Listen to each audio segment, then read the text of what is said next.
Elon Musk stepped into the bustling Tesla showroom, his heart racing. The lights gleamed off the sleek cars, their futuristic design promising a world of innovation. Yet, today, Elon wasn't here as the billionaire CEO. No, today he was just another customer, disguised in a simple hoodie and sunglasses, a far cry from the man whose name appeared in headlines daily. This was his secret mission: to see his company through the eyes of a regular person, to hear the honest opinions of his customers without the weight of his celebrity looming over them. The showroom was busy. Cars lined the floor, their glassy surfaces reflecting the intense fluorescent lights. Employees moved briskly between them, talking with customers, explaining features, and answering questions. Elon scanned the room, watching the interactions play out.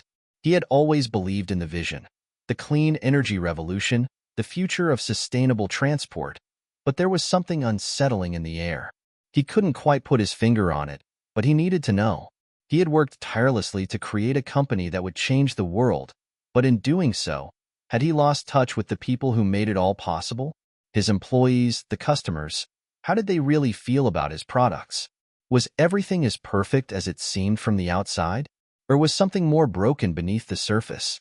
He spotted the cashier behind the counter, a young woman with short hair and a warm smile. Her name tag read Sarah. She was talking to a customer, nodding attentively, and then she glanced up, locking eyes with Elon. For a second, he wondered if she recognized him, but she didn't show any sign of it. He walked up to the counter, casually observing the display of accessories, and asked, "How's the Model 3 doing these days?" Sarah looked up, and without missing a beat, she launched into her usual sales pitch. "It's still one of our most popular models. Customers love the tech and the price point. The autopilot features are always a hit." Elon nodded, impressed by her professionalism, but as she continued, he noticed something subtle shift in her tone. "There's been a lot of hype, though," Sarah continued, lowering her voice slightly. "I'm hearing some complaints from customers about the software bugs, especially with the latest updates. It's been frustrating. Some of them are really upset." Elon's breath caught in his throat. "Really?" he asked, trying to keep his voice casual. "I hadn't heard about that." "Yeah, it's been a problem," Sarah said, leaning in just a little closer, as if sharing a secret. "A lot of people are asking for refunds. They're saying the cars are great, but the software isn't keeping up. You know, it's hard to recommend a car when we can't guarantee the tech will work the way it's supposed to." Elon's mind raced. This was not the conversation he had expected. Here, in his own store, his own employees were voicing concerns that had never made it to his ears. He paused, his hand resting on the counter. His heart thudded. It wasn't just the software. It was something deeper. "Anything else?" he asked, more out of curiosity than anything else. Sarah hesitated, then glanced around to make sure no one was listening. "There are also a lot of people unhappy with the way the service centers are handling repairs. Wait times are long. Customers are getting frustrated." Elon clenched his jaw. He had always prided himself on creating a culture of innovation and disruption, but this wasn't the kind of disruption he had intended. "Thanks for being honest," he said, nodding slowly. "I appreciate it." Sarah smiled, not realizing who she was talking to. "Of course. It's just part of the job, you know?" Elon turned to leave, but then paused.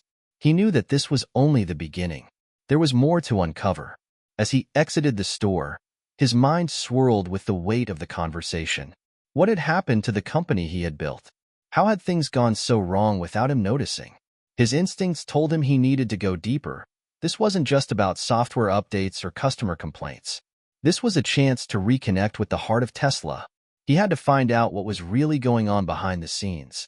As the door to the showroom closed behind him, he looked up at the clear blue sky and wondered just how much longer he could keep the mask on. Could he truly change Tesla, or had it already gone too far? One thing was clear. His undercover mission had just begun. Elon Musk stood in front of the mirror, staring at his reflection. His dark hoodie hung loosely over his shoulders, and his signature Tesla cap sat low on his brow, barely obscuring his face. He adjusted the sunglasses, ensuring they hid his eyes, and let out a breath. His pulse quickened. This was no ordinary day. Elon wasn't the tech mogul, the eccentric billionaire everyone knew from social media or business meetings. Today, he was just a guy, like any other customer who walked into one of his stores. He had planned this for weeks, an undercover operation to understand the unfiltered truth about his own company. He had been hearing whispers in the press, seeing the headlines, reading between the lines of the quarterly reports. Everything seemed perfect on the outside, but something didn't sit right. The last few months had been a whirlwind of production hiccups, employee turnover, and online criticism. He had spent so much time focusing on big-picture goals, like colonizing Mars and revolutionizing space travel, that he'd begun to feel disconnected from the ground-level realities of his companies. He didn't want to rely on second-hand reports or polished boardroom presentations. He needed to see the raw, unvarnished truth, and that meant blending in, becoming invisible. It wasn't about getting answers from executives in suits. It was about listening to the people who interacted with the products every single day. The idea of walking into a store and going unnoticed felt strange. His entire life had been spent in the spotlight. Yet, this time, he wasn't just Elon Musk. He was someone else, someone without the fame and fortune. In a way, it was liberating, but it also felt unsettling. Could he really get the kind of answers he needed while hiding his identity? Would people speak freely? Or would they treat him like everyone else and assume he was just another customer trying to get a deal? His mind raced as he adjusted his disguise one final time. He thought about how people would react. What would they say when they didn't know who he was? Could he handle the truth if it wasn't what he wanted to hear? "All right," he muttered under his breath. "Let's do this." He took one last look at himself in the mirror and stepped out the door. The Tesla showroom was quieter than usual that afternoon, the soft hum of electric cars filling the air. The walls were lined with sleek, shiny Model 3s, Model YS, and the occasional Model S, each car standing as a testament to the company's bold vision for the future. The employees were bustling around, but everything seemed routine. No one seemed to notice him as he walked in. For the first time in a long time, Elon felt like just another face in the crowd. He approached the counter, looking around at the pristine floor and polished vehicles. Everything was meticulously arranged, but there was an underlying tension that he couldn't quite put his finger on. The showroom felt both impressive and clinical, too perfect, almost.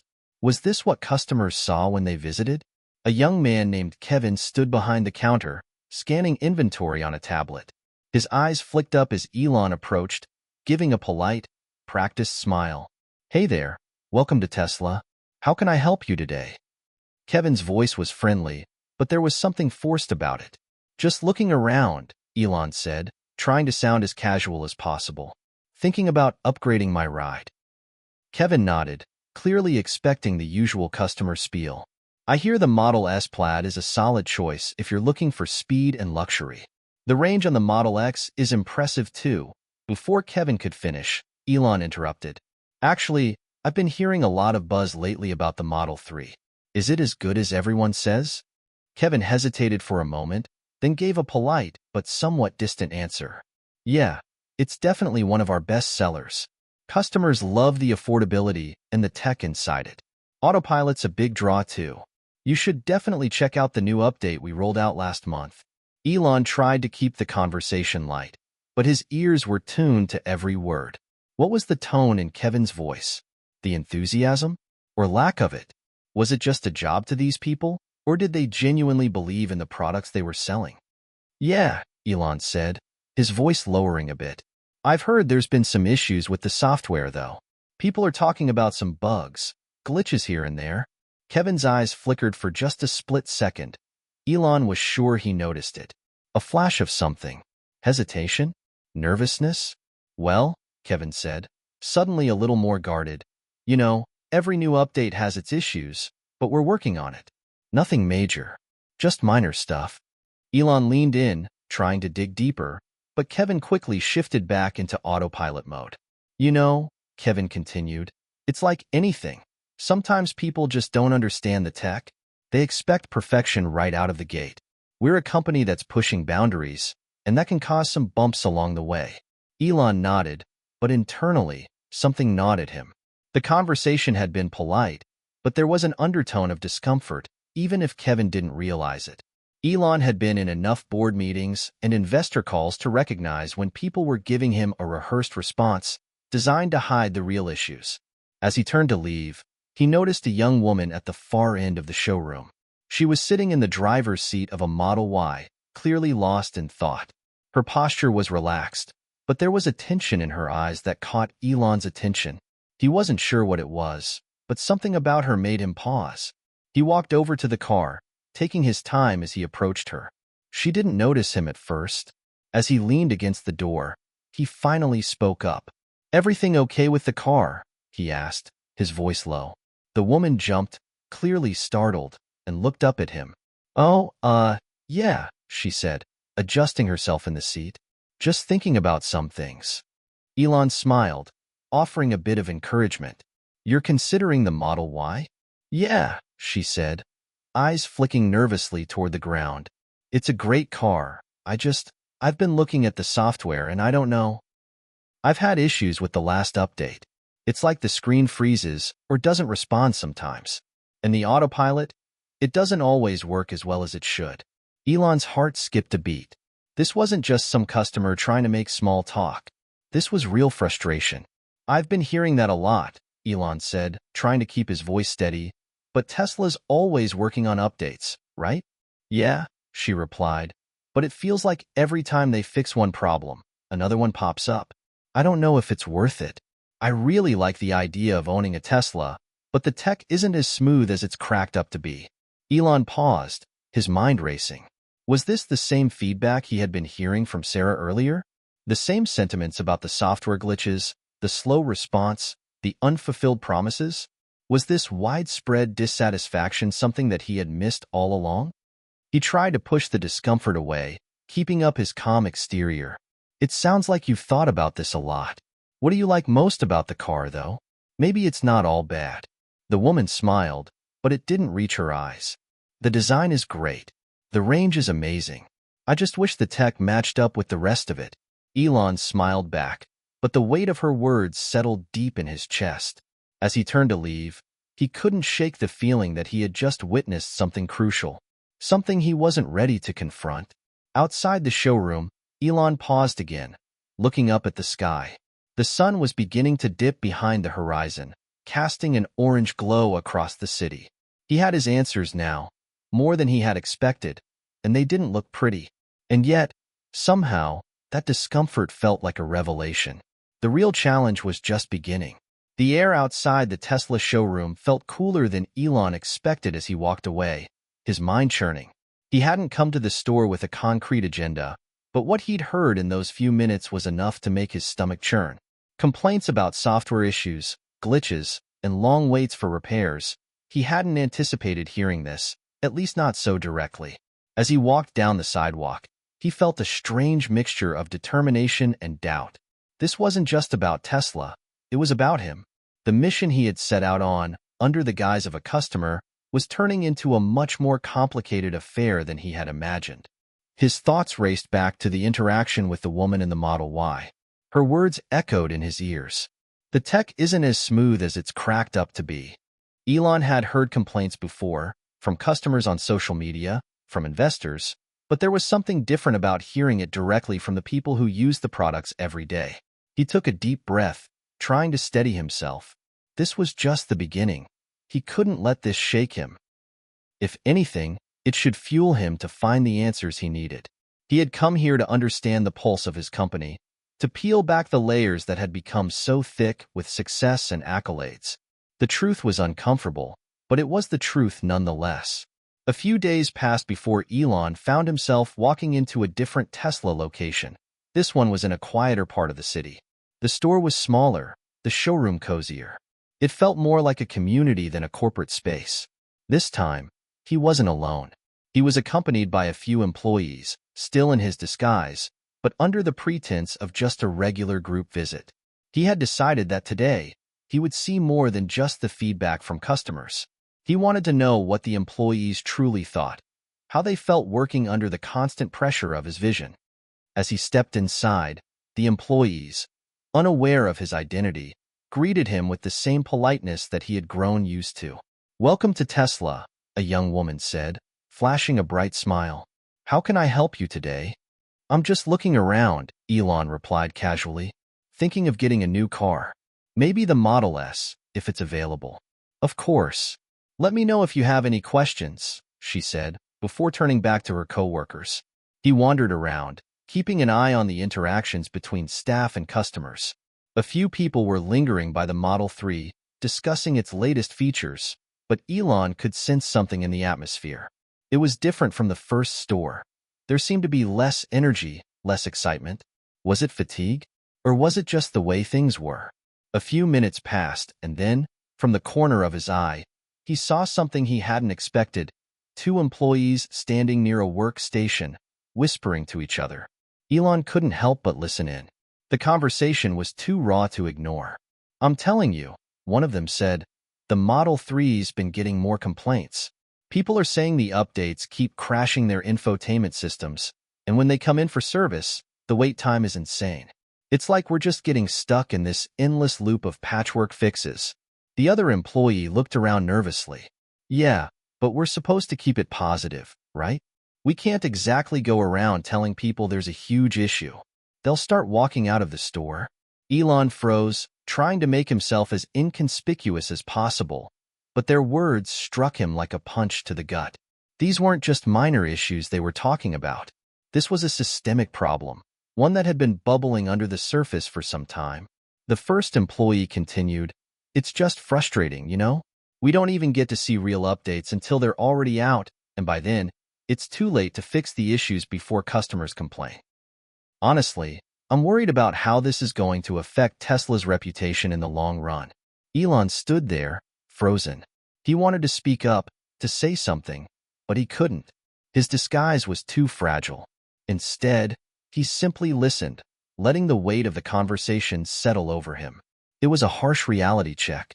The company that he had built, the empire of electric vehicles, was being criticized not just by customers, but by the people who worked closest to the products. They were the ones on the front lines, and they could see the cracks in the surface. It wasn't just the software, it was the culture. The employees weren't feeling empowered. They weren't being heard.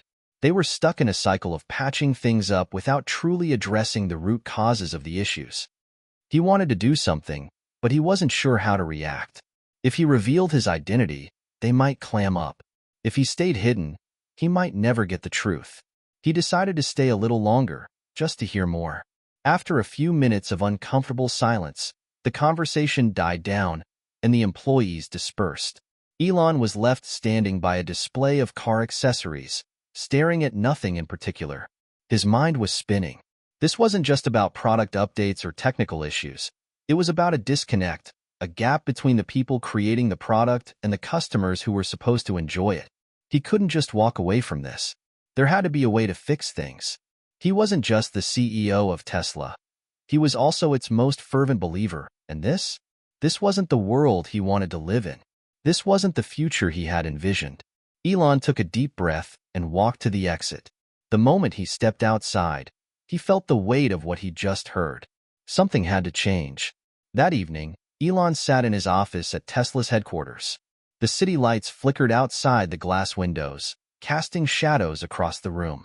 The stark white walls, the sleek design of the furniture, all reminders of a future-focused company, of a mission to change the world.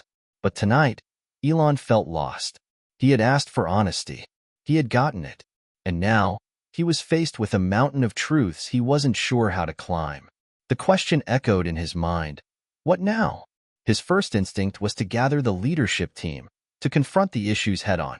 But he knew that would only lead to more polished speeches and corporate jargon. What he needed wasn't more meetings. It was change. Real change. He needed to reconnect with the heart of Tesla, to rebuild from the inside out. And maybe, just maybe, that started with him. He sat at his desk, pulling up a new draft on his computer, and started typing the beginning of a plan that would change everything. It wouldn't be easy. But then again, nothing worth doing ever was. He paused, looking at the blinking cursor on the screen. The first step was clear. Listen, understand, then act. The following morning, Elon sat at his desk, a cup of coffee cooling beside him. His eyes were fixed on the whiteboard across from him, filled with notes, ideas, and a list of action items. It had been a restless night, sleep coming in fitful waves, as the conversations from the Tesla showroom replayed in his mind. The complaints about software issues, customer frustrations, and employee dissatisfaction gnawed at him. He had made his decision. No more hiding behind boardroom meetings or relying on secondhand reports. If he wanted to fix Tesla, if he wanted to get the company back on track, he would have to take a hard look at the problems from the inside. That meant confronting the leadership team head-on, but not in the usual way. No, this time, he would need to shake things up. It was time to get to the root of the issues, and that meant inviting change in a way Tesla hadn't seen before. The office was silent, save for the soft hum of the city outside. Elon leaned forward, tapping his fingers on the desk, lost in thought. A knock on the door interrupted him. It was his assistant, Emily, her face unreadable. "Elon," she said with a nod, "your meeting with the executive team is in 30 minutes. "Thanks, Emily," he replied, his voice calm, but his mind still racing. Emily paused, glancing at him. "You okay?" Elon gave a small smile, though it didn't quite reach his eyes. "Yeah, just thinking." She didn't press, and with another nod, she stepped out. Elon took a deep breath. It was time. The executive conference room was large, its walls adorned with sleek, modern art, abstract shapes and colors that seemed to scream of the future. The long glass table gleamed under the overhead lights, and the walls were lined with shelves of tech books and awards, an almost museum-like atmosphere that reflected the company's innovative spirit.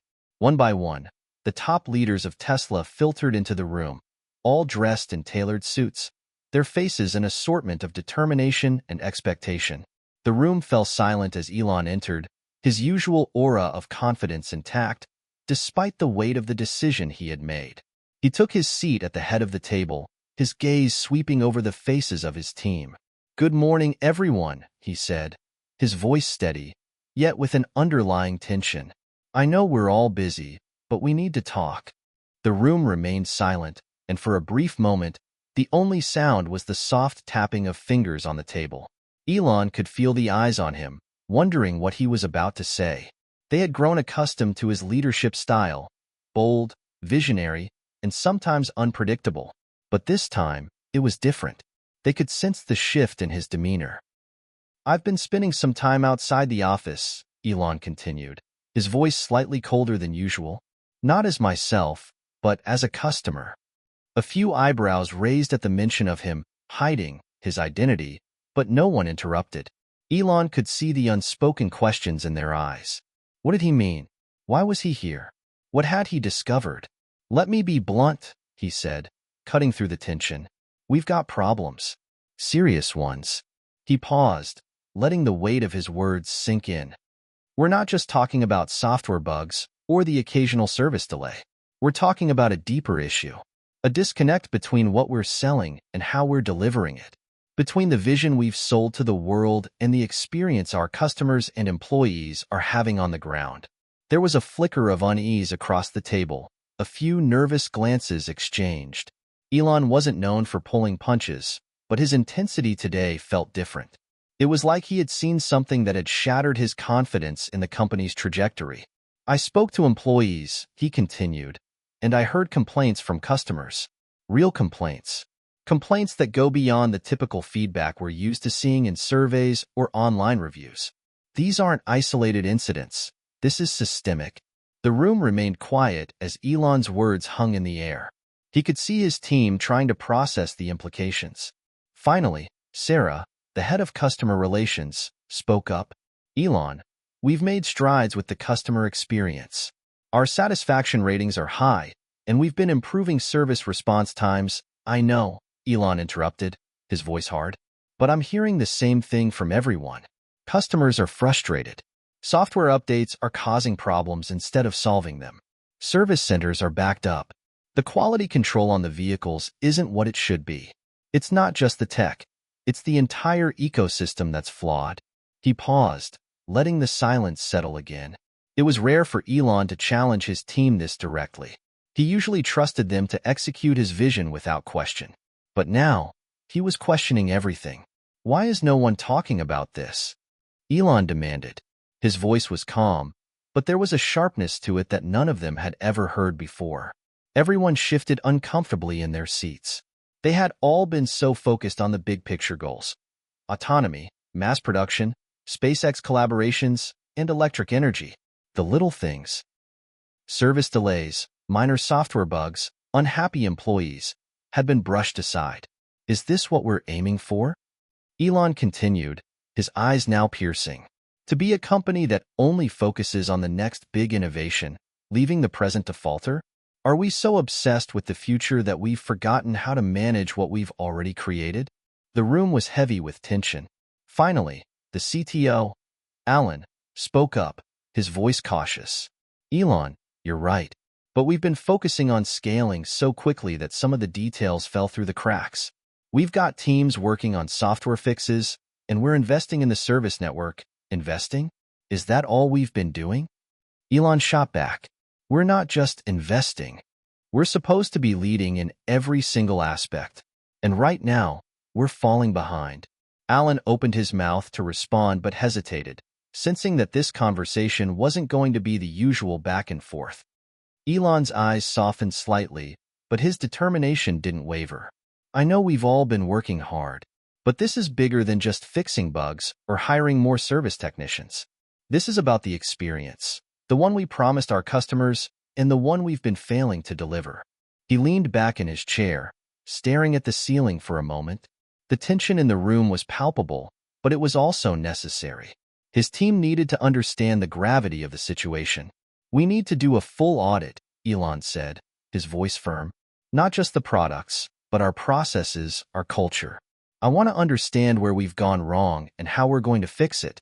And we're going to fix it fast. There was no room for argument. Elon had made up his mind. This wasn't about minor tweaks or superficial solutions. Tesla needed a fundamental shift, a return to its roots, to the customer-first mentality that had launched the company into the stratosphere. And Elon added, his voice softer but still resolute, we're going to do it together. No more pretending things are okay when they aren't. No more covering up problems to make the numbers look good. We face this head-on as a team, or we risk losing everything we've worked for. A silence fell over the room, but this time, it was different. There was no defensiveness, no excuses, just a shared understanding of the challenge ahead. As the meeting wrapped up, Elon felt the weight of his words settle in. The hard part was just beginning. He knew the road ahead would be filled with tough decisions and uncomfortable truths. But in that moment, as he looked around at his team, he felt something that had been missing for a while: hope. Tesla wasn't broken. It was just lost. And with this newfound clarity, they could find their way back. But first, they had to face the truth. And that truth would shake everything to its core. The next few days at Tesla were unlike any other. The sense of urgency Elon had instilled in his team after the meeting with the executive board rippled through the company, quickly spreading from the top down. There was no more status quo. The comfortable inertia that had come with Tesla's past success was gone.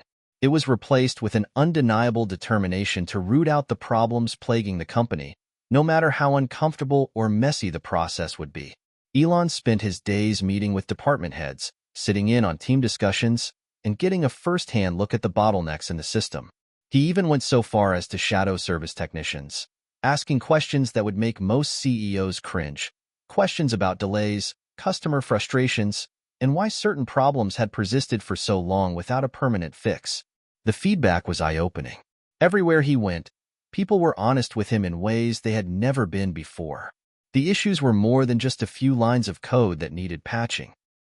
They were about the culture of complacency that had taken hold.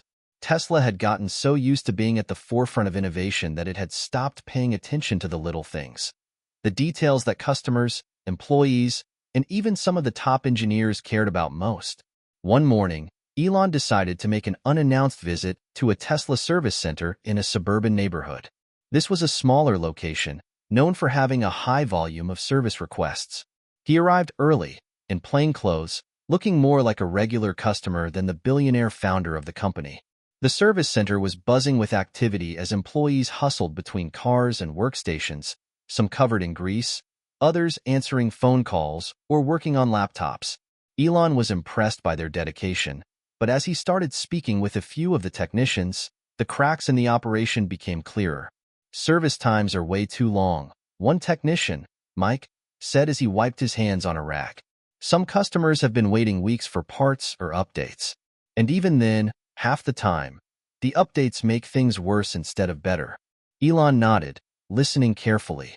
Why isn't it getting fixed faster? He asked, keeping his voice neutral.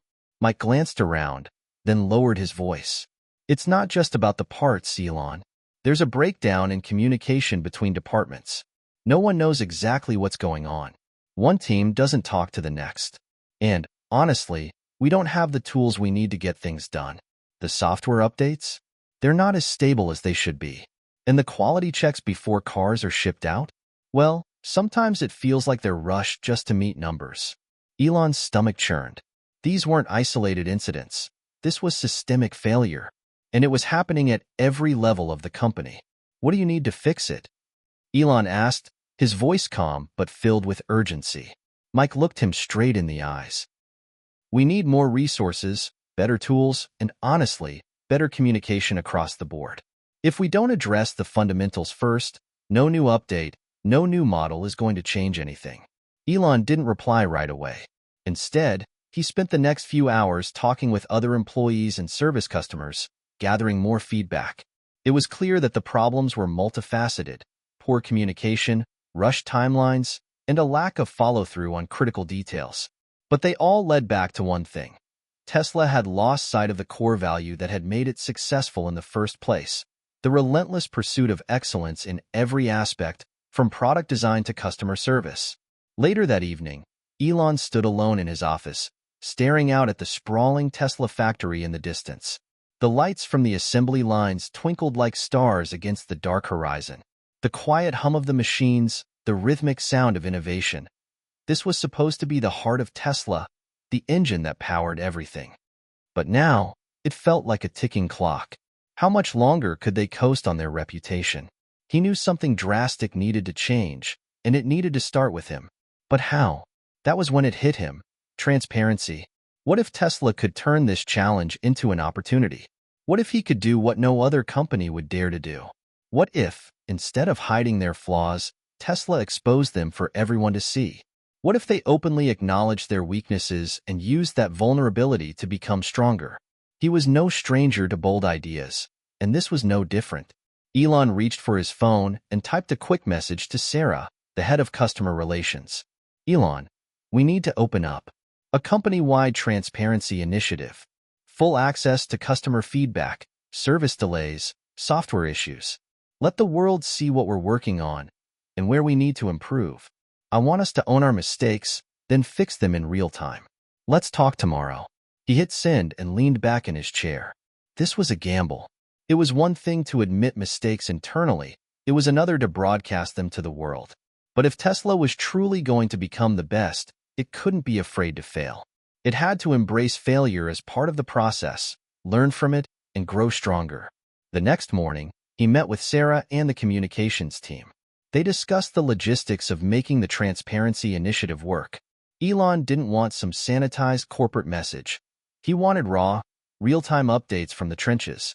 He wanted customers to be able to see progress on issues, not just read about it in quarterly reports. We'll need to streamline feedback loops, make data more accessible, Sarah said, tapping her pen against the notepad. But this could be a PR nightmare. We risk losing the trust of some customers who might see this as an admission that we're failing. Elon's eyes hardened. The truth is already out there. We just need to be the ones telling it. If we can't do that, then what's the point of all the innovation? We've always said we're different. It's time we prove it. He leaned in, his voice quieter but more intense. We need to show people that we are not perfect, but we are willing to be better. Every step of the way. The Transparency Initiative launched the following month, and it made waves. Elon posted a direct message to Tesla's followers on social media, explaining the company's commitment to transparency. The message was raw, honest, and humble, a stark contrast to the polished, corporate tones that often dominated tech announcements. We've had some bumps in the road, Elon wrote, but we believe in progress, and we believe in fixing problems, not hiding from them. Here's where we stand, and here's how we're fixing it. The announcement was paired with a public dashboard, where customers and the public could track ongoing software issues, wait times for repairs, and updates on product fixes. The move was risky. Some believed it would open Tesla to even more scrutiny. But it was also groundbreaking. People were shocked. Many were skeptical, even cynical about the new initiative. But there was also a significant portion of Tesla's customer base that appreciated the honesty. Some even expressed their admiration for Elon's willingness to admit fault. The online response was mixed, but it didn't matter.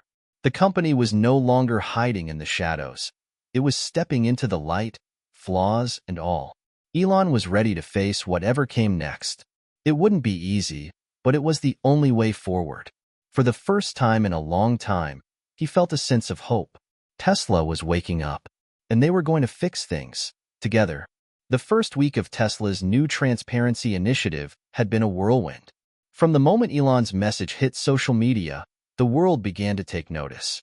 The media outlets, always eager for a story, picked up the announcement almost instantly. Some praised Elon's bravery, while others questioned the timing. Was this a desperate attempt to salvage the brand, or a genuine commitment to improvement? Inside Tesla, the initiative had sparked a firestorm of activity. The company's customer service teams were overwhelmed by the sheer volume of messages, feedback, and complaints now coming in through the public dashboard. The feedback was raw, some was constructive, some was brutal, but it was all valuable. For the first time in Tesla's history, the company was being forced to confront its issues head-on, in real time. Elon had known the road ahead wouldn't be easy, but he hadn't fully anticipated just how much work was involved in implementing such a wide-reaching change. He had expected some bumps. What he didn't anticipate was how deeply ingrained the company's culture of secrecy had become. His own leadership team was divided. Some saw the move as a much-needed reset, a way to reconnect with customers and regain their trust. Others were more hesitant, fearing that exposing the company's weaknesses would damage the brand permanently. One of those skeptics was Alan, Tesla's chief technology officer. He had been Elon's right hand in pushing the company to the cutting edge of electric vehicle technology, but he wasn't convinced that transparency was the solution to their problems. "I get what you're trying to do, Elon," Alan said during a meeting, his tone cautious. "But we're opening ourselves up to a lot of criticism. People aren't going to look at this as a positive move. They're going to look for every little mistake, and some of them will not be forgiving." Elon leaned back in his chair, his expression unreadable. "I know, but I think it's better to be upfront about where we're at than to keep pretending everything's fine." Alan shook his head. "It's not just about pretending things are fine. It's about ensuring that when things do go wrong, we have the infrastructure to fix them quickly. If we're transparent about everything, we'll have to manage expectations that we might not be able to meet in time. That could cause more harm than good." Elon sat forward, his eyes narrowing slightly. "You're right. Managing expectations is going to be key, but we have to manage them, not suppress them. People know we're not perfect. They don't expect perfection, but they do expect us to be honest and to make it right when we mess up." There was a brief silence in the room as the weight of Elon's words settled in. Alan shifted uncomfortably in his seat, clearly conflicted. He knew Elon's vision was often risky, but it was also visionary. Tesla had changed the world before by going against the grain, and now, it seemed, Elon was asking his team to do it again. Despite the internal pushback, the transparency initiative continued to roll forward. Elon personally reviewed customer feedback, making it a point to respond directly to many of the most vocal complaints. It wasn't easy. Some customers were furious about service delays, others about the glitches in the latest software update. But Elon took it all in stride, answering questions on social media and in public forums with a level of candor that shocked many. He even held live Q&A sessions where anyone, customers, journalists, or even his own employees, could ask him anything. He took every question seriously, even if it was tough to hear. "Why do we still have so many service delays?" one customer asked during a live stream. "You guys promised better support and faster service, but I've been waiting for months." Elon didn't flinch. "You're right. The delays are unacceptable, and we've got to do better. We're reworking the entire service network to fix this. It's not just about expanding capacity. It's about improving communication and streamlining our processes. Another customer chimed in. What about the software bugs? Every update seems to cause new problems instead of fixing the old ones. Elon's response was straightforward. We've had issues with our software updates, and we're working on it. We've heard your complaints, and we're making software stability a top priority. But it's going to take some time. Despite the blunt answers, the rawness of Elon's responses won people over. Even those who were critical of Tesla felt like they were being treated as partners rather than just consumers. It was clear that this wasn't some polished PR campaign. It was a genuine effort to rebuild the company's relationship with its customers. But while Elon's transparency initiative was winning points with customers, it wasn't making life any easier inside the company. The executive team, especially the senior managers, were feeling the pressure. The open feedback from customers was relentless, and the demands for improvements were coming in faster than they could implement them. One afternoon, after a long string of meetings and calls, Elon took a break and walked down to the Tesla factory floor. The hum of machines, the sound of assembly lines, and the energy of the workers gave him a strange sense of peace, as if the factory itself was the beating heart of the company. But even here, things weren't running smoothly. He stopped at a station where a few workers were assembling the Model S chassis. They greeted him with the usual mix of respect and curiosity, but one of the workers, Tony, a longtime Tesla employee, seemed particularly nervous. "Something on your mind, Tony?" Elon asked, noticing the hesitation in his tone. Tony shifted uncomfortably, glancing at the other workers before speaking. "I'm not sure how to say this, but the pressure's been getting to some of us. We're doing our best, but with all the new changes and customer demands, it feels like we're just putting out fires all the time. It's not sustainable." Elon nodded, taking in the concern. "I hear you, Tony, and I'm not going to sugarcoat it. We're going through a rough patch right now, but we're fixing things, and we're going to fix them together. The feedback you're getting from customers, that's not just for the execs to handle. It's for all of us. We all have a part to play in turning this around."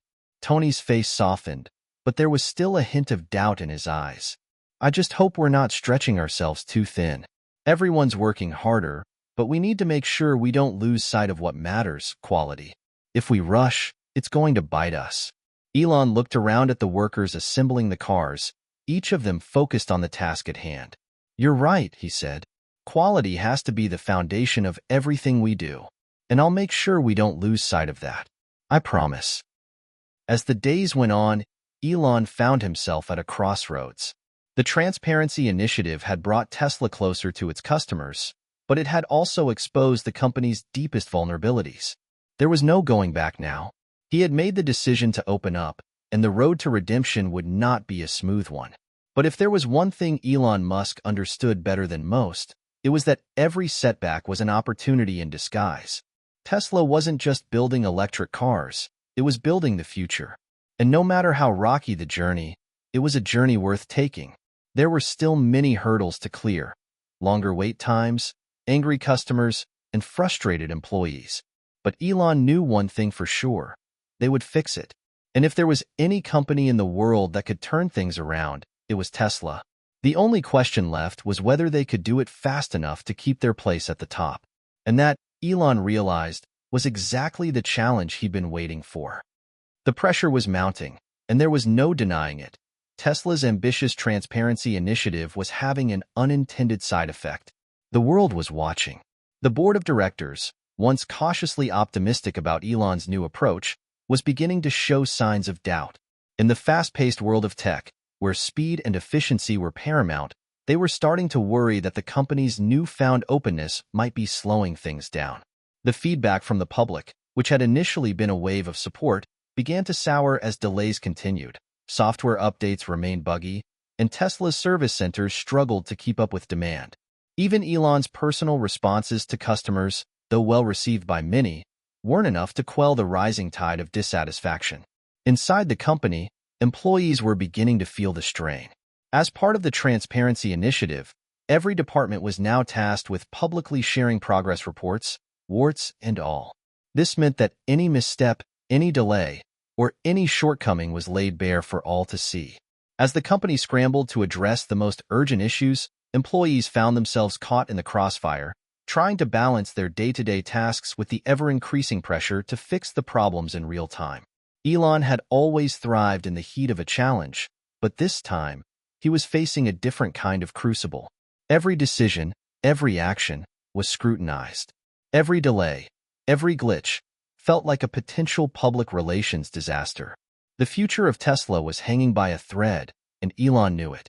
One afternoon, after another long series of calls with the board, Elon was walking through the Tesla factory when he was approached by Sarah, the head of customer relations, who had become his right-hand ally in the transparency initiative.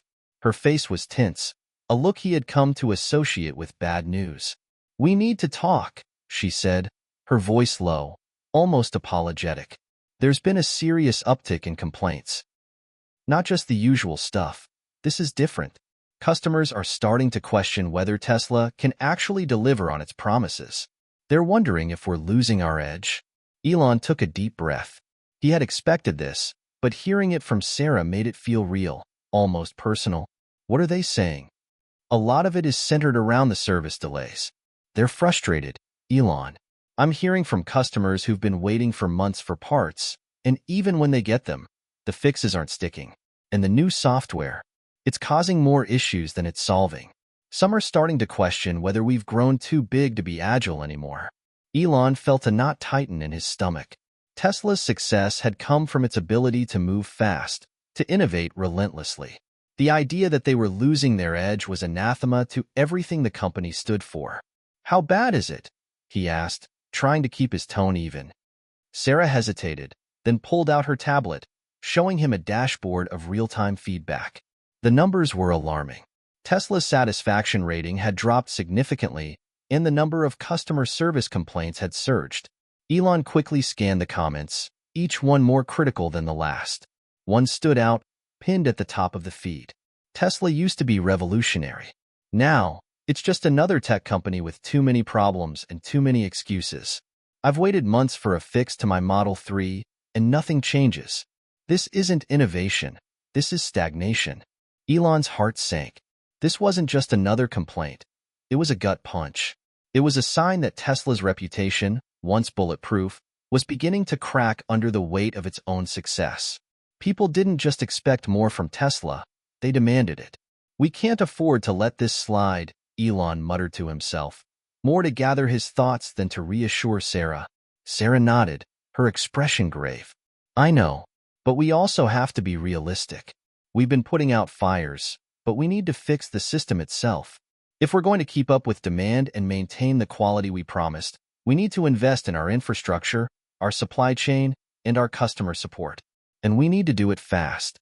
Elon paced the factory floor, his mind racing. He had been pushing the company to be more open, more honest, but it was clear that this kind of transparency wasn't just about admitting mistakes. It was about proving to the world that Tesla was still capable of delivering the level of excellence it had once promised. They couldn't afford to be just another tech company. They had to remain the disruptors. But how could they fix things in time? How could they regain their momentum when every day felt like a battle? "Sarah, get me a meeting with the senior leadership team. Right now," he said, his voice sharper than it had been moments before. "We need a new plan. And it has to be one that's not just reactive. It needs to be proactive. We have to fix the issues, and we have to do it fast." The meeting was scheduled for the next day. Elon walked into the conference room early, his mind already focused on the task at hand. The room was filled with key members of Tesla's leadership team, all of whom were visibly stressed.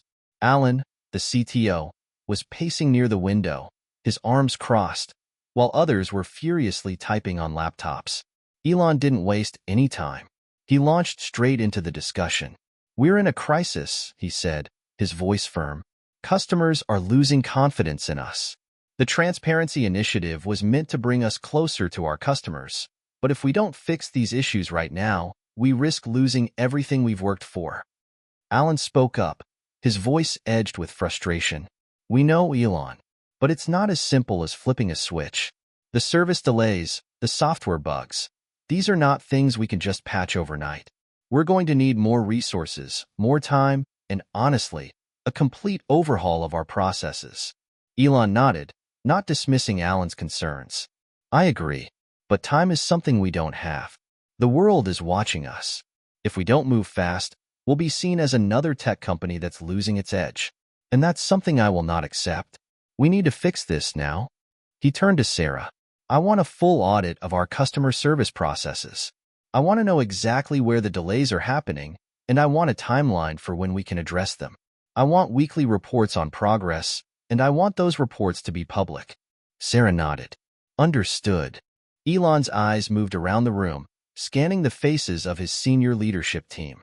And as for our software issues, Alan, I want a team of your top engineers focused solely on fixing these bugs. No distractions. I want a real solution, not just patches. And I want it done within the next 3 weeks.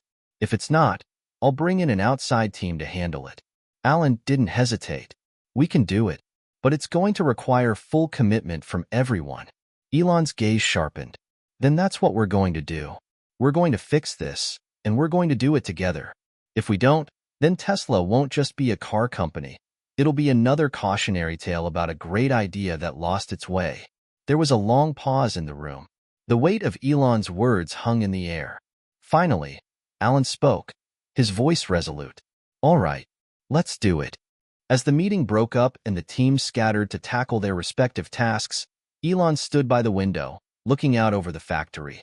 The challenges ahead were monumental, but for the first time in weeks, he felt a glimmer of hope. Tesla had been born out of adversity. It had always been about pushing the limits, breaking the status quo, and never backing down from a challenge. And this was the biggest challenge yet. But if anyone could turn it around, it was Tesla. They weren't done. Not yet. Not by a long shot. The next few weeks felt like a blur. Despite the urgency and intensity of the team's efforts, the problems seemed to multiply as fast as they could be addressed. Each step forward was met with 2 steps back, and the more Elon pushed for solutions, the more complicated the issues became. Tesla had always been a company of innovation, but now it was in the throes of a high-stakes trial. The world was watching, waiting for them to fail or succeed. And at the heart of it all, Elon felt the weight of his promise. He had pushed for transparency. He had demanded openness from his team. And now, every mistake, every delay, was laid bare for everyone to see.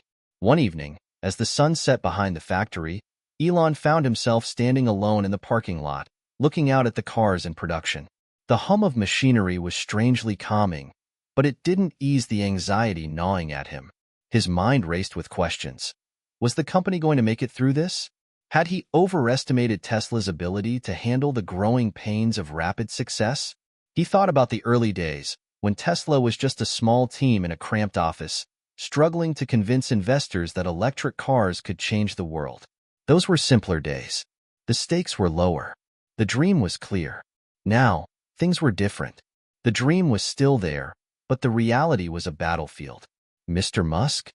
The voice cut through his thoughts, pulling him back to the present. It was Sarah, her face grim. I've been tracking the latest customer feedback, she continued, walking up to him, and I'm afraid the situation's getting worse. The complaints about service delays are off the charts. People are angry. They feel like we've lied to them. Elon turned to face her.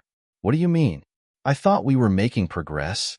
We've fixed some issues, but new ones keep cropping up, Sarah explained, her voice heavy with frustration. It's like a game of whack-a-mole. Every time we fix one problem, another one pops up. And the worst part? We're still behind on the core issue. We're not scaling our service fast enough. Our repair teams can't keep up with the demand. Some customers are now waiting over a month for a simple repair, and that's pushing them away. And don't even get me started on the software bugs. Elon closed his eyes for a moment, trying to absorb the gravity of the situation. They were on the verge of losing something fundamental, something he had poured his heart and soul into. We need a new plan, he said quietly, as much to himself as to Sarah. We can't just keep patching things up. We need to fix the foundation. Sarah looked at him, concerned. What are you thinking? I'm thinking it's time for a reckoning, Elon said, his voice hardening with resolve. We're going to put everything on the table. All of it. We're going to address every single issue openly, in front of the world, and show them we're taking it seriously. Transparency isn't just about sharing the good stuff.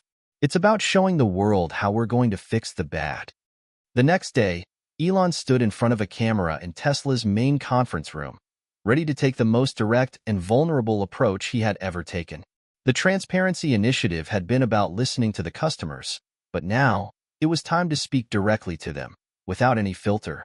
The press release, which he had written himself, was bold, even by his standards. He was about to admit to the public exactly how bad things had gotten, and what he was going to do about it. Hi, I'm Elon Musk, and I'm here to give it to you straight. Tesla's recent transparency initiative has given us the chance to hear directly from our customers. And what we've heard is not easy to hear. We've made promises that we haven't kept. We've talked about improving service, about delivering the best experience. And right now, that's not happening. There's a disconnect between what we promised and what we're able to deliver. That's on us. He paused, letting his words sink in. The camera, like an invisible eye, made him feel every ounce of that weight. But he didn't back down. We know our service centers are overwhelmed. We know our software updates are causing more problems than they're fixing. And we know that customers are frustrated. I don't blame you. I would be too. But I want you to know this. We're working on it. We're making fixes, and we're doing everything we can to scale up our service centers, hire more technicians, and improve our software. And we're going to keep you in the loop every step of the way. He took a deep breath, his mind focused, as he delivered the final lines. This isn't a PR stunt. This is a commitment. We're going to fix this, and we're going to do it by the end of the year. We'll keep listening, we'll keep improving, and we'll make sure you have the experience you deserve. Thank you for sticking with us. After the broadcast, the reaction was immediate. Social media exploded. There were countless comments from customers and followers alike. Some praised Elon for his honesty, his willingness to take responsibility. Others were less kind, calling the message a desperate attempt to salvage a sinking ship. But amidst the criticisms, there was something surprising: hope. For the first time in a long while, people seemed willing to give Tesla the benefit of the doubt. They were angry, yes, but they also appreciated the acknowledgement of the company's shortcomings. They felt like Tesla wasn't just another corporation hiding behind glossy PR statements, but a company that genuinely cared about fixing its problems. In the days that followed, Elon doubled down on the plan. Tesla's leadership team was restructured to focus on improving service. The company brought in outside consultants to help with logistics and customer support. Elon himself spent more time on the factory floor and in service centers, speaking with employees and technicians about the challenges they faced. At the same time, Tesla's engineers worked around the clock to fix the software bugs. Alan, the CTO, spearheaded a new approach, one that focused on stability over flashy new features. We're not going to add anything new until we've fixed what we have, he told his team. Let's make sure the basics work before we try to innovate again. A month later, Elon sat at his desk in his office, staring at the latest customer satisfaction metrics. They had made significant progress. The number of complaints about service delays had started to drop. The software bugs were being patched at an unprecedented rate. And while there was still work to be done, the improvements were tangible. Sarah walked in, holding a printout of the most recent customer feedback. Her eyes lit up when she saw Elon. "Take a look at this," she said, handing him the paper. Elon read the comments, his face softening as he absorbed the news. There were still plenty of complaints, but the tone had shifted. Many customers were now acknowledging Tesla's efforts to improve, and even those who were dissatisfied were impressed by the company's commitment to change. "It's working," Sarah said with a smile. "We're not out of the woods yet, but we're on the right track." Elon nodded, feeling the weight of the journey ahead. They weren't done yet, but for the first time in months, he could see a path forward. "We'll fix it," he said quietly, looking at the feedback once more. "One step at a time." The reckoning wasn't over. The road ahead was still fraught with challenges. But Elon Musk had taken the first step. The company had shown the world its flaws, and now, it was time to prove that those flaws didn't define Tesla's future. They were just another obstacle to overcome. And Elon Musk had always been the kind of person who thrived in the face of adversity. Tesla wasn't just a car company. It was a company built to change the world. And no matter how tough the journey, Elon was determined to lead it to victory. Elon woke up to the sound of his phone vibrating relentlessly on the nightstand. The alarm had yet to go off, but the urgent buzzing was enough to pull him out of a deep sleep. Groggily, he reached over and grabbed the phone. His heart skipped a beat when he saw the notifications flooding in. It wasn't just a few. It was hundreds, all pointing to the same thing. Tesla's stock is soaring, he muttered to himself, rubbing his eyes. With a sense of disbelief, he unlocked his phone and scanned the news feed. The headlines read, Tesla shares jump after CEO's transparent address on service delays. Tesla stock climbs as customers praise Musk's candid apology and plans. Elon Musk's bold transparency wins over skeptics. Tesla's next chapter, it was unprecedented. Over the course of just a few days, Tesla's stock had increased by nearly 20%. The comments in the press were a mix of cautious optimism and cautious celebration. Critics were still out there, but the overwhelming sentiment was one of appreciation. Elon had faced the problem head-on and, in doing so, had not only reclaimed some credibility for Tesla, but also inspired a sense of trust among consumers and investors alike. As he sat up in bed, still processing the news, Elon's thoughts wandered to the implications of this shift. He had always known that transparency was a double-edged sword, but what he hadn't fully anticipated was how his open approach would spark such an emotional response from the public. Transparency had been the cornerstone of the company's original vision. It was never just about cars. It was about shifting the way business was done in the tech industry. He had preached openness, honesty, and accountability, and now it seemed like those values were paying off. The next step was going to be even more challenging. As Tesla's stock rallied and customer sentiment turned around, the pressure to deliver was rising exponentially. Tesla's leadership knew they couldn't afford another misstep, no matter how small. By noon, Elon had returned to his office at Tesla's headquarters. The atmosphere inside the company felt different. Employees who had been carrying the weight of the company's struggles were more energized, relieved even. The morale had shifted. They were no longer fighting just to survive. They were now fighting to thrive again. Sarah walked in, holding a report in her hand. She had a slight smile on her face, but there was still tension in her posture. "We're starting to see a positive shift in the numbers, Elon," she said, handing him the report. "It's not perfect yet, but we're getting there." Elon scanned the pages quickly. Customer complaints about service delays were down by 25%, and the number of software issues reported had decreased by over 30%. The most encouraging sign, however, was the uptick in customer satisfaction. The reviews were starting to reflect appreciation for the improvements Tesla had made, and even those who had been critical were acknowledging the company's efforts. "We're turning a corner," Sarah said, watching him closely. Elon set the report down, his mind already moving to the next challenge. "Good, but we need to keep pushing. We've bought ourselves some time with this turnaround, but now we need to stay ahead of the curve.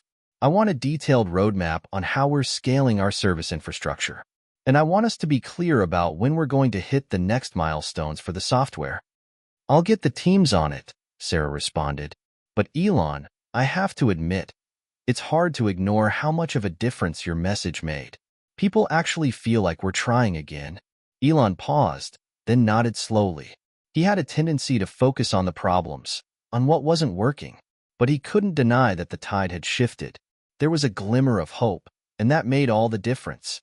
"I know," he said, a slight smile tugging at the corner of his mouth. "But let's not get complacent.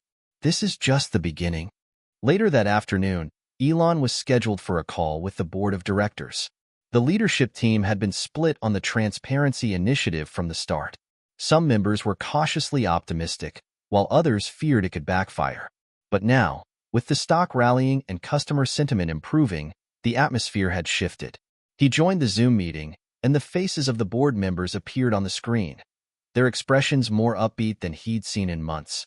"Elon," said Christine, a senior board member, "we're seeing the results of your transparency approach. The stock price is up, and we're getting positive feedback from investors. It looks like this was the right call." Elon leaned forward, his hands clasped in front of him. "Thank you. But let's not get ahead of ourselves. We're not out of the woods yet.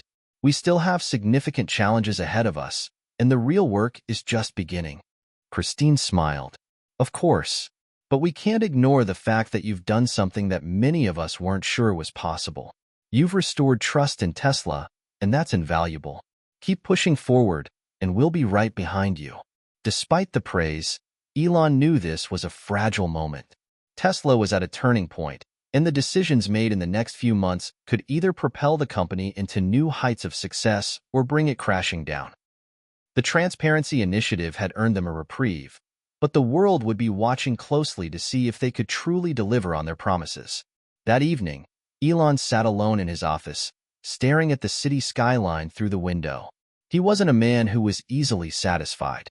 There was always something more to do, something else to build. But as he looked out at the world, something in him softened. Maybe, just maybe, the world had more faith in Tesla than he had realized. And that faith could be the foundation for everything that was to come. The next morning, Elon called an all-hands meeting. It was time for him to speak directly to the team. As he stood in front of the gathered employees, the energy in the room felt different. There was a sense of optimism, but also a quiet recognition that the real work was just beginning. "We've made a lot of progress," Elon said, his voice steady. "But the next step is crucial. Our mission is to accelerate the world's transition to sustainable energy. That hasn't changed. But right now, we need to focus on two things: delivering the best possible customer experience and ensuring that the cars we make are as reliable as possible. We can't afford another setback. We can't afford to let the pressure get to us. We're going to keep listening to our customers, keep improving, and keep innovating." He paused for a moment, scanning the room. "I know we've been through a lot, but I believe in every single one of you. We can do this. We will do this. And when we look back, we'll know that it wasn't just about making great cars. It was about building a company that changed the world." The room erupted in applause. As Elon walked out of the meeting, Sarah caught up with him in the hallway. "That went well," she said with a grin. "You really brought the team together." Elon gave her a wry smile. "Let's just say I'm trying to give them the confidence they need to keep pushing. We're not out of the woods yet, but we're on the right path." And for the first time in a long while, Elon Musk felt the flicker of hope that had been so elusive in recent months. Tesla had weathered the storm. The next chapter was going to be even more challenging. But now, he was sure of one thing: they were ready for it. Tesla wasn't just a car company. It was a movement, and the world was watching. As the days passed, the ripple effect from Elon's transparent address continued to reverberate through Tesla's ecosystem. The stock continued to climb, and customer feedback, although not perfect, was noticeably better. Investors who had been on the fence were now speaking more favorably about the company, impressed by how Elon had handled the crisis with such candidness. Despite the positive momentum, the pressure to keep improving was unrelenting. Every decision, every move had to be precise. Elon couldn't afford to let up. He wasn't a man who rested on laurels, not when the world was watching, and not when Tesla's future was still far from certain. That morning, Elon gathered his leadership team for another round of strategy meetings. The stakes were even higher now. There was no turning back from the promises they had made. "We've bought ourselves some time with that transparency push," Elon began, his voice focused. "But we're not done. The next phase of this journey is about execution, delivering the best customer experience and making sure that our cars are as reliable as possible. We have to finish what we started." The room was quiet as everyone listened. Elon had always been a visionary, but lately, he had become more of a realist, grounded in the day-to-day work that needed to be done to turn Tesla's ship around. There was no room for flashy goals anymore. Now, it was all about fixing the cracks in the foundation. "Let's talk about the service side of things," he said, his eyes narrowing as he glanced over at Sarah, the head of customer experience. "I need a detailed plan for scaling up our service infrastructure, service centers, mobile techs, everything. No more delays. We're putting the customer first." Again. Sarah nodded. "We've been doing a lot of work behind the scenes. We've already ordered a new fleet of mobile service vans, and we've ramped up hiring for the service centers. But I agree, we need to scale faster. We can't just keep throwing more resources at the problem. We need a smarter, more scalable solution." Elon's mind raced with possibilities. He wasn't just thinking about fixing things at the moment. He was thinking about Tesla's future, about what the company would look like in 5, 10, even 20 years. This moment could either be a small bump in the road or the springboard to something bigger. He just had to keep the team focused. That afternoon, Elon took a rare trip to one of Tesla's service centers in California. He wanted to see for himself what the customers were experiencing, to understand the pain points, and to observe the progress they had made since his last visit. When he arrived, he was greeted by a swarm of employees, technicians, customer service reps, and managers. They were clearly energized, but there was an edge to their demeanor, as if they knew just how much was riding on their shoulders. "Mr. Musk, it's an honor to have you here," said Greg, the center's lead technician. "I know we've had our challenges, but I think we're finally turning a corner." Elon raised an eyebrow.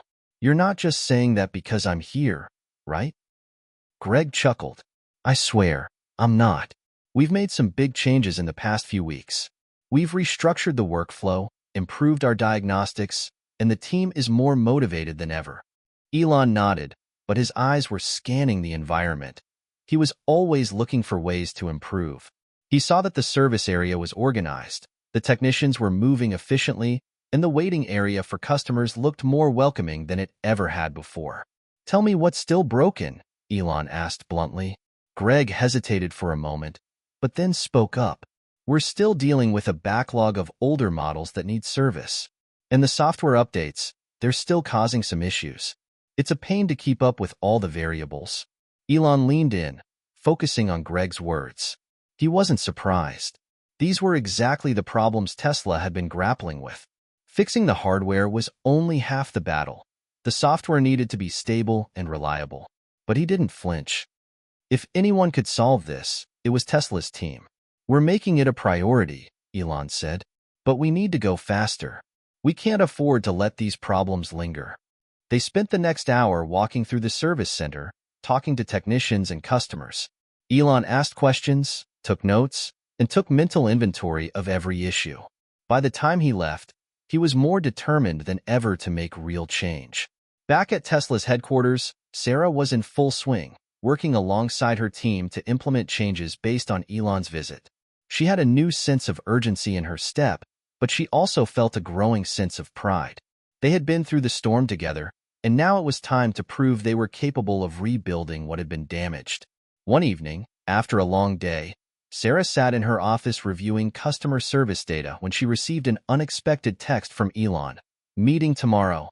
Big push. Let's finalize the roadmap for scaling. No more excuses." Her heart raced. Elon was known for his high standards, but there was something different about his tone tonight. The pressure was on, and everyone knew it.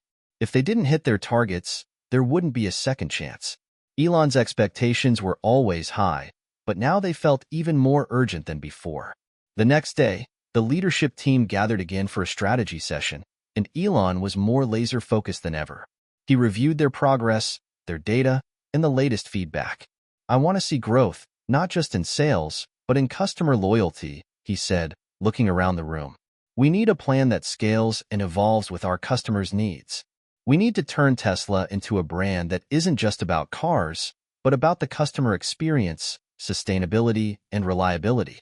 We need people to trust us again, not just when everything is going right, but when things go wrong." Sarah, sitting next to Elon, spoke up. "We're working on it. The new service centers will open next quarter. We're hiring more technicians and expanding our mobile service fleet. It's going to take time, but we're committed."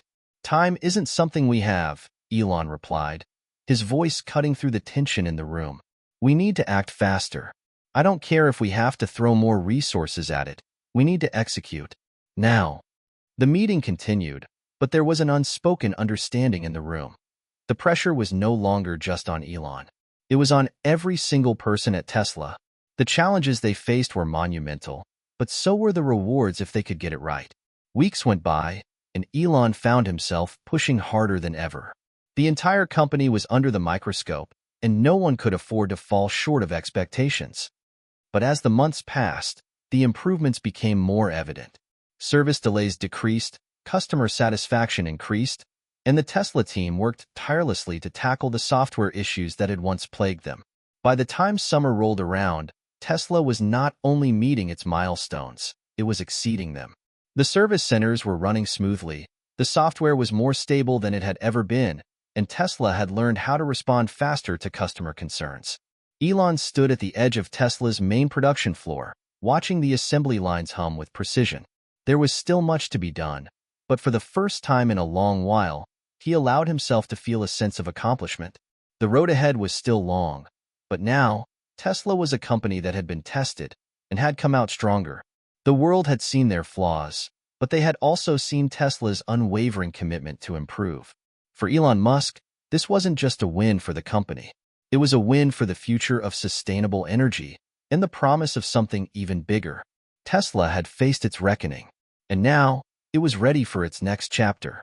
The weeks following Tesla's dramatic turnaround were a blur of strategic meetings, press appearances, and relentless focus on execution.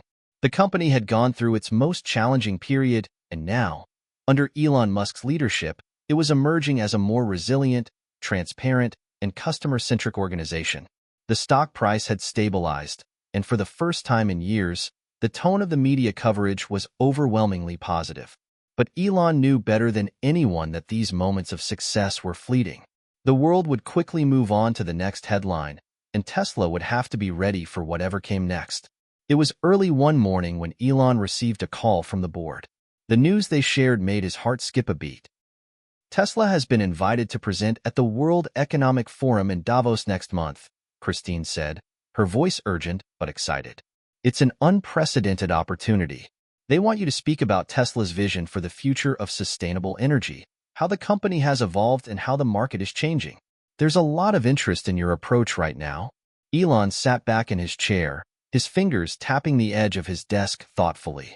This was a big moment, an opportunity to reinforce everything Tesla had built and to shape the narrative around the company's mission.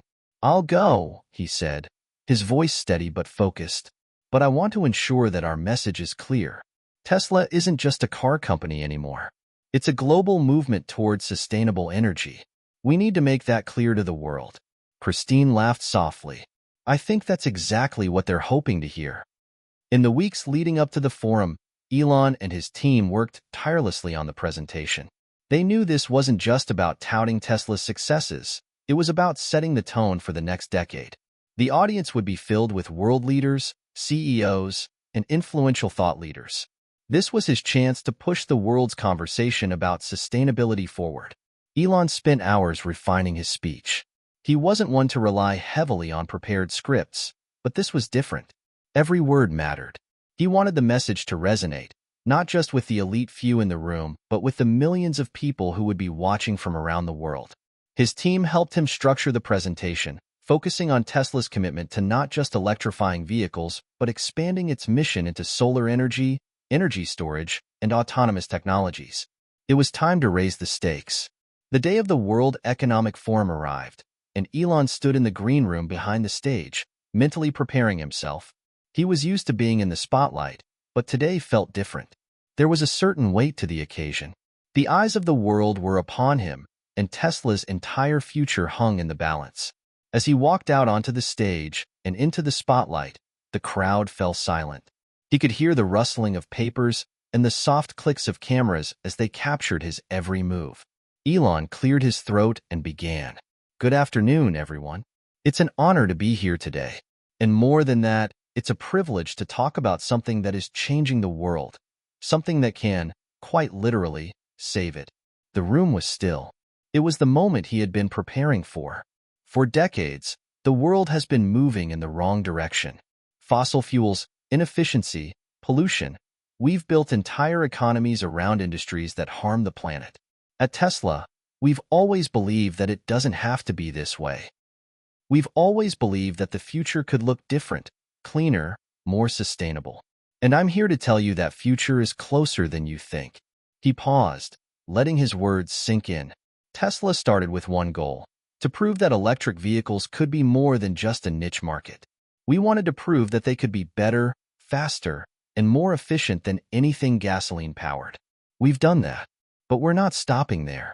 Our vision has always been bigger than just making cars. It's about creating a world where clean energy isn't a luxury, it's a necessity. Solar energy, energy storage, and even autonomous driving. These are the pillars of a future where our entire economy is powered by sustainable sources. And at Tesla, we are determined to lead the way. The crowd was nodding now, some even applauding quietly. Elon could feel the energy in the room shifting. They weren't just listening to him, they were beginning to believe him. We've already seen massive progress. Our gigafactories are pushing the boundaries of what's possible in battery technology. We've built a network of superchargers that makes long-distance EV travel a reality. We're integrating solar and energy storage in ways that few believed were possible just a few years ago. But there is more to do. We cannot slow down. The world needs a solution now, not in 20 years. He stepped forward, his voice intensifying. It's easy to think that progress is slow, that the challenges are too great. But look at what we've achieved in just a decade. And look at what we could accomplish if every company, every government, every individual committed to the cause of sustainable energy. We don't need to wait for perfect solutions. We need to act now. The future isn't coming. It's already here. The room was silent for a moment, the weight of his words hanging in the air.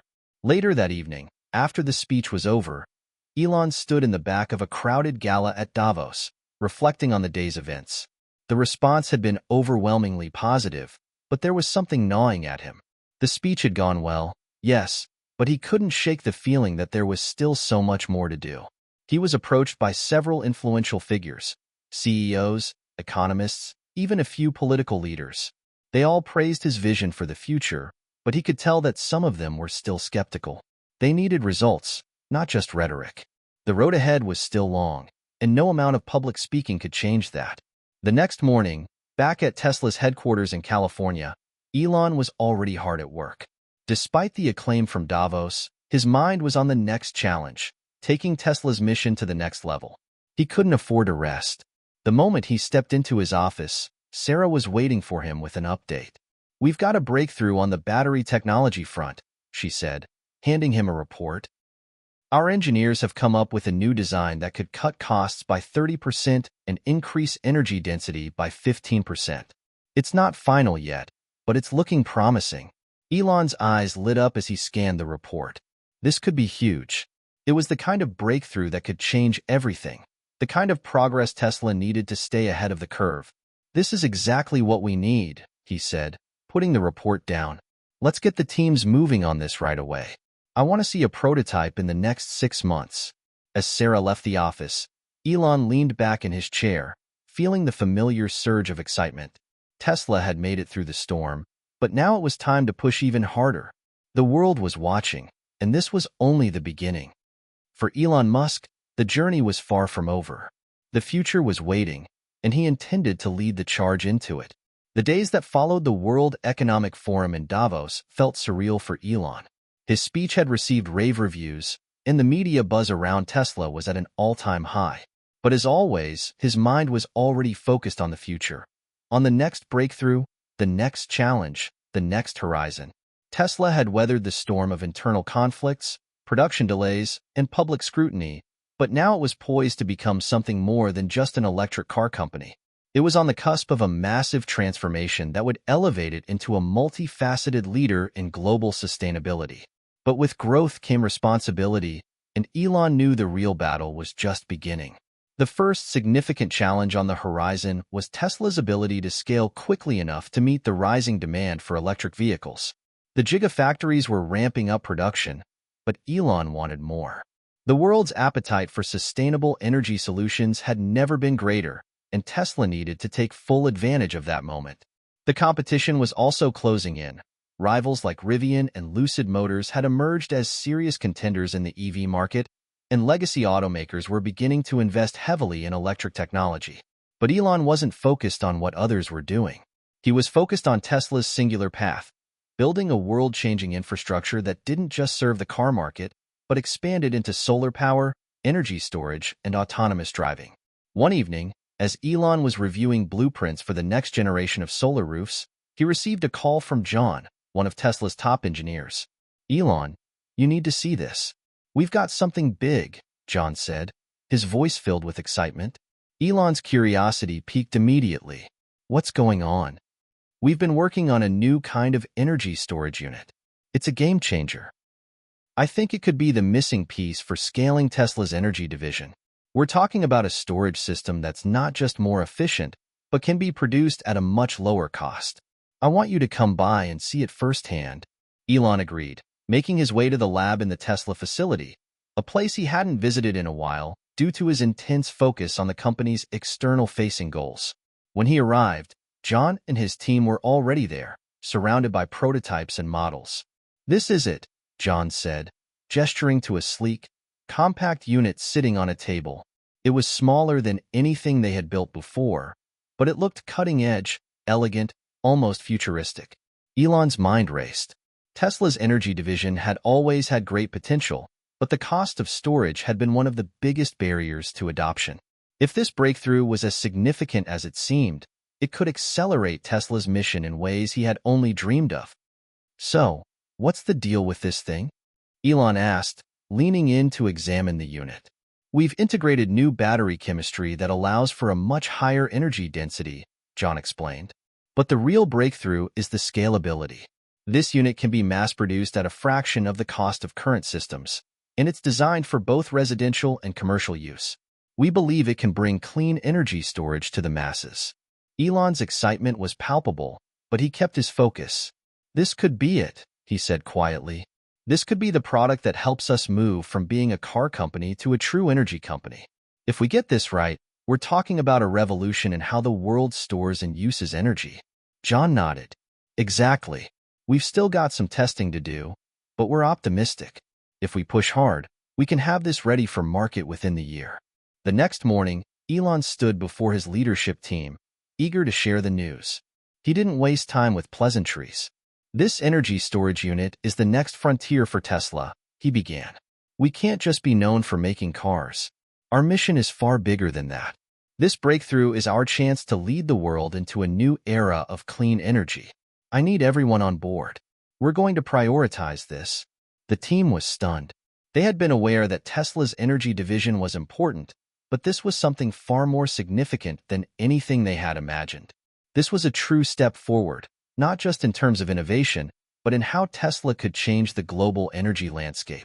"Let's get a timeline on production," Elon continued. "And I want to see a detailed marketing and outreach plan. This can't be a small launch. We need to make a big splash." While the energy division was advancing rapidly, Elon's attention remained divided. Tesla's automotive side also required attention. He had always been a visionary, but with the company growing so quickly, his role had evolved into that of a chief strategist, balancing innovation with the pragmatics of daily operations. One area that still nagged at him was Tesla's autonomous driving software. There had been progress, but the company had yet to achieve full self-driving capability. While Elon was never one to rush technology, he knew that Tesla needed to stay ahead of the curve in the race for autonomous vehicles. He called a meeting with the AI and software teams. "I've been thinking about autonomy," Elon said as soon as he sat down, looking around at the engineers and developers. "We're making progress, but the timeline isn't fast enough. We need to push harder without sacrificing safety. But there's another problem. We need to make sure we're addressing the ethical implications of this technology. If we're leading the way in autonomous driving, we have to be leaders in the conversations around its societal impact as well." The team nodded, fully aware of the weight of what Elon was saying. It wasn't just about building the most advanced AI. It was about navigating a world that wasn't yet ready for fully autonomous vehicles. There were regulatory concerns, insurance implications, and societal fears that had to be addressed. "We've got to make sure we're building the safest, most reliable system possible. The moment we deploy fully autonomous vehicles, people need to trust them completely," Elon continued. "Let's get ahead of the regulatory curve, and let's start engaging with lawmakers about the future of autonomous driving." As the months passed, Tesla's growth trajectory soared. The stock price continued its upward march, and the company's reputation had reached new heights. Elon's twin focuses on the electric vehicle and energy storage markets were beginning to pay off. The upcoming launch of the new energy storage unit had been generating buzz in the industry, and early testing showed immense promise. Tesla had become more than just a disruptor. It had become a leader in the push toward a sustainable future. However, Elon knew that while they had made significant progress, the road ahead would be even harder. New challenges awaited, competition was fierce, and there were always regulatory hurdles to overcome. But the bigger concern on his mind was the rapidly changing landscape of AI and automation. As Tesla ventured further into autonomous driving and advanced energy systems, the company had to remain mindful of the ethical, social, and economic implications of its work. Elon was no longer just an entrepreneur or a CEO. He was now a global figure, an ambassador for a new world order. A world where technology and sustainability weren't just options, but imperatives. The pressure to succeed had never been greater. But with the stakes so high, failure was not an option. For Elon Musk, the journey had only just begun. The next frontier was within reach. And it was up to him to ensure that Tesla was ready to lead the way into the future. As Tesla's progress accelerated, so too did the expectations placed upon Elon Musk. The breakthroughs in energy storage and autonomy were exactly what he had hoped for, yet an undercurrent of pressure began to seep through the company's success. The higher the stakes, the greater the weight of responsibility on Elon's shoulders. And despite his relentless optimism, he knew there were obstacles ahead, some he hadn't fully prepared for. One morning, Elon was caught off guard by a call from Christine, his most trusted advisor and Tesla's chief communications officer. "Elon, we've got a problem," she said, the urgency in her tone unmistakable. He sat up in his chair. "What happened?" "It's the new energy storage unit," Christine explained. "We've had some issues come up in testing.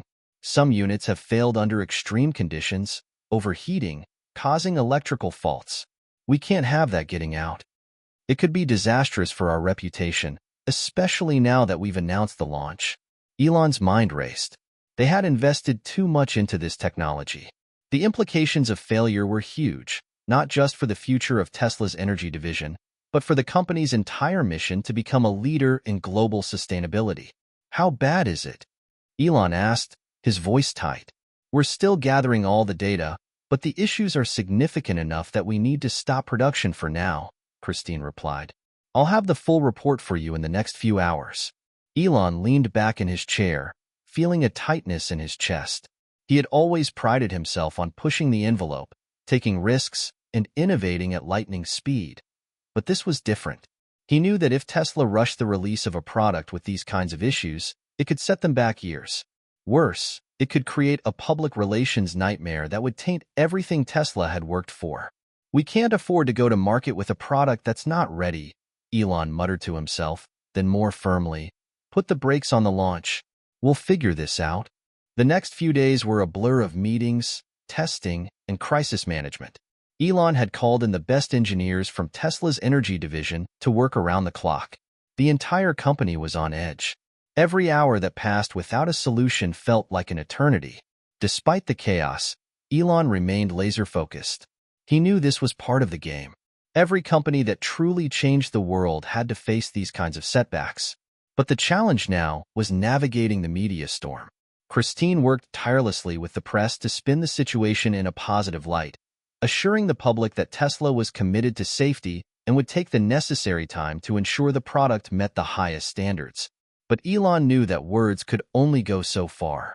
The technology had to live up to the hype, and that meant he had to make some tough decisions. Weeks passed, and progress was slow but steady. Elon spent more time than ever in Tesla's R&D labs, reviewing data and brainstorming with engineers. They had isolated the root cause of the problem, a flaw in the battery management system that caused heat buildup during high-energy usage. It was a tricky issue, but solvable. If they could tweak the design and conduct more rigorous testing. By the time the engineers had implemented the fix, Elon felt the weight of the world on his shoulders. Tesla's competitors were breathing down their necks, and the world's interest in their energy storage solution was still high. Yet there was always the lingering fear that something else would go wrong. For all the innovation Tesla had achieved, there was no guarantee that they could keep pushing the boundaries without setbacks. Meanwhile, another storm was brewing in a different corner of Tesla's business: autonomous driving. Elon had always believed that autonomous vehicles would be the key to unlocking a cleaner, more efficient future. But as Tesla's full self-driving, FSD, beta was rolled out to a select group of customers, the results were not as promising as he had hoped. The software still had glitches. There were occasional reports of cars veering off course, struggling to navigate in difficult conditions, and even making unsafe decisions in complex environments. It wasn't the failure Elon had envisioned. The public, still largely skeptical of autonomous driving, was now watching with critical eyes. Headlines like "Tesla's autopilot malfunctions" and "Is full self-driving safe?" began to appear with alarming regularity. At a meeting with the engineering team, Elon addressed the growing concerns head-on. "This is a defining moment for us," he said, his voice steady but intense. "I don't need to tell you that we're not where we want to be, but we will get there.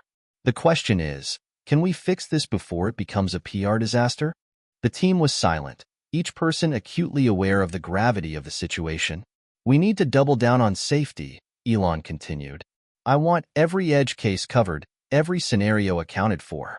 We've already set the bar with our vehicles. Now, we have to set the bar for what an autonomous vehicle can and should do." Elon's words were resolute, but there was a sense of exhaustion creeping in. He had always believed in the potential of Tesla's autonomous technology, but the pressure to deliver a fully autonomous vehicle was immense. He couldn't afford to let this slip through his fingers. At the same time, Elon was beginning to feel the weight of his own personal limits. Tesla's growth had been unprecedented, but the pace was unsustainable. Elon had always been known for his tireless work ethic, often sleeping on the factory floor and working 100-hour weeks. But recently, he had begun to notice the toll it was taking on him. He felt the weariness in his body, the strain in his mind. He had always pushed his team to work harder, to innovate faster, to break through the barriers that others saw as insurmountable. But now, he was starting to wonder whether he had pushed too far. His health, his relationships, everything seemed to be hanging by a thread.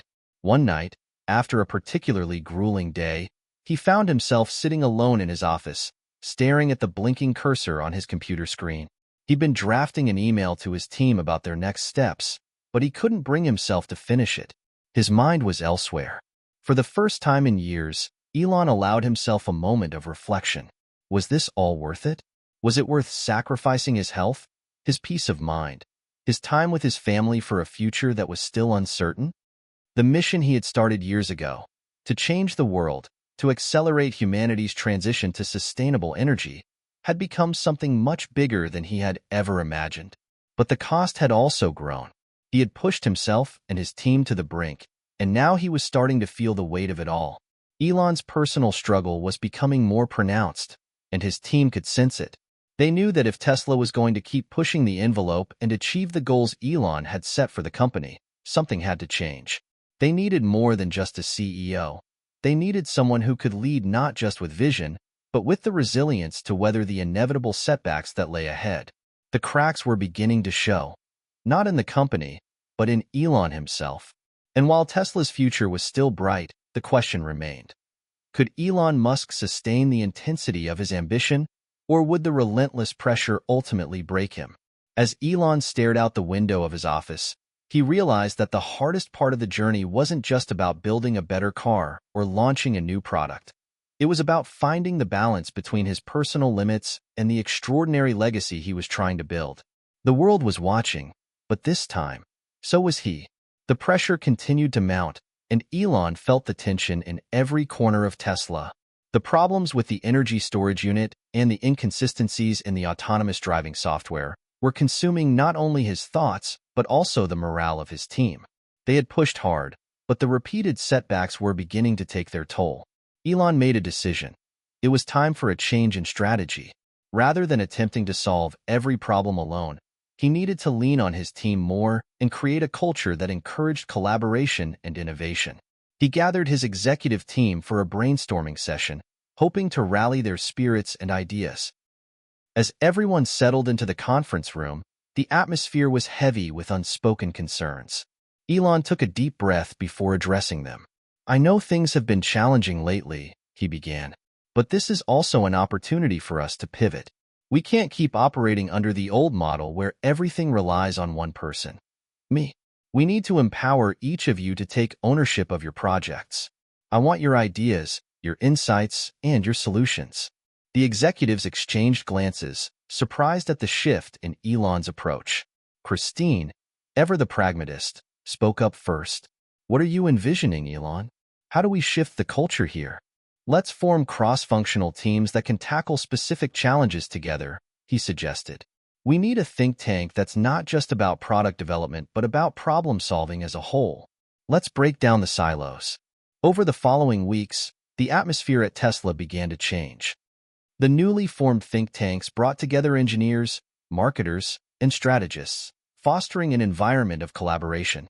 They brainstormed ways to address the technical challenges while also generating fresh ideas for marketing and public relations. Elon found himself more energized by this shift than he had anticipated.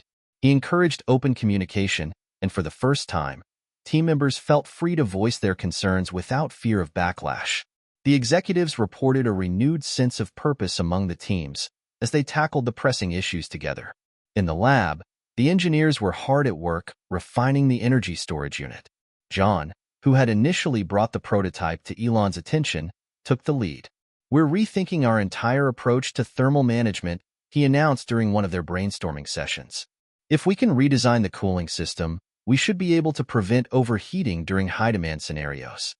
Elon felt a wave of optimism wash over him. That's exactly the kind of thinking we need. Let's bring in more testing cycles and push the limits. I want to know exactly what this unit can handle.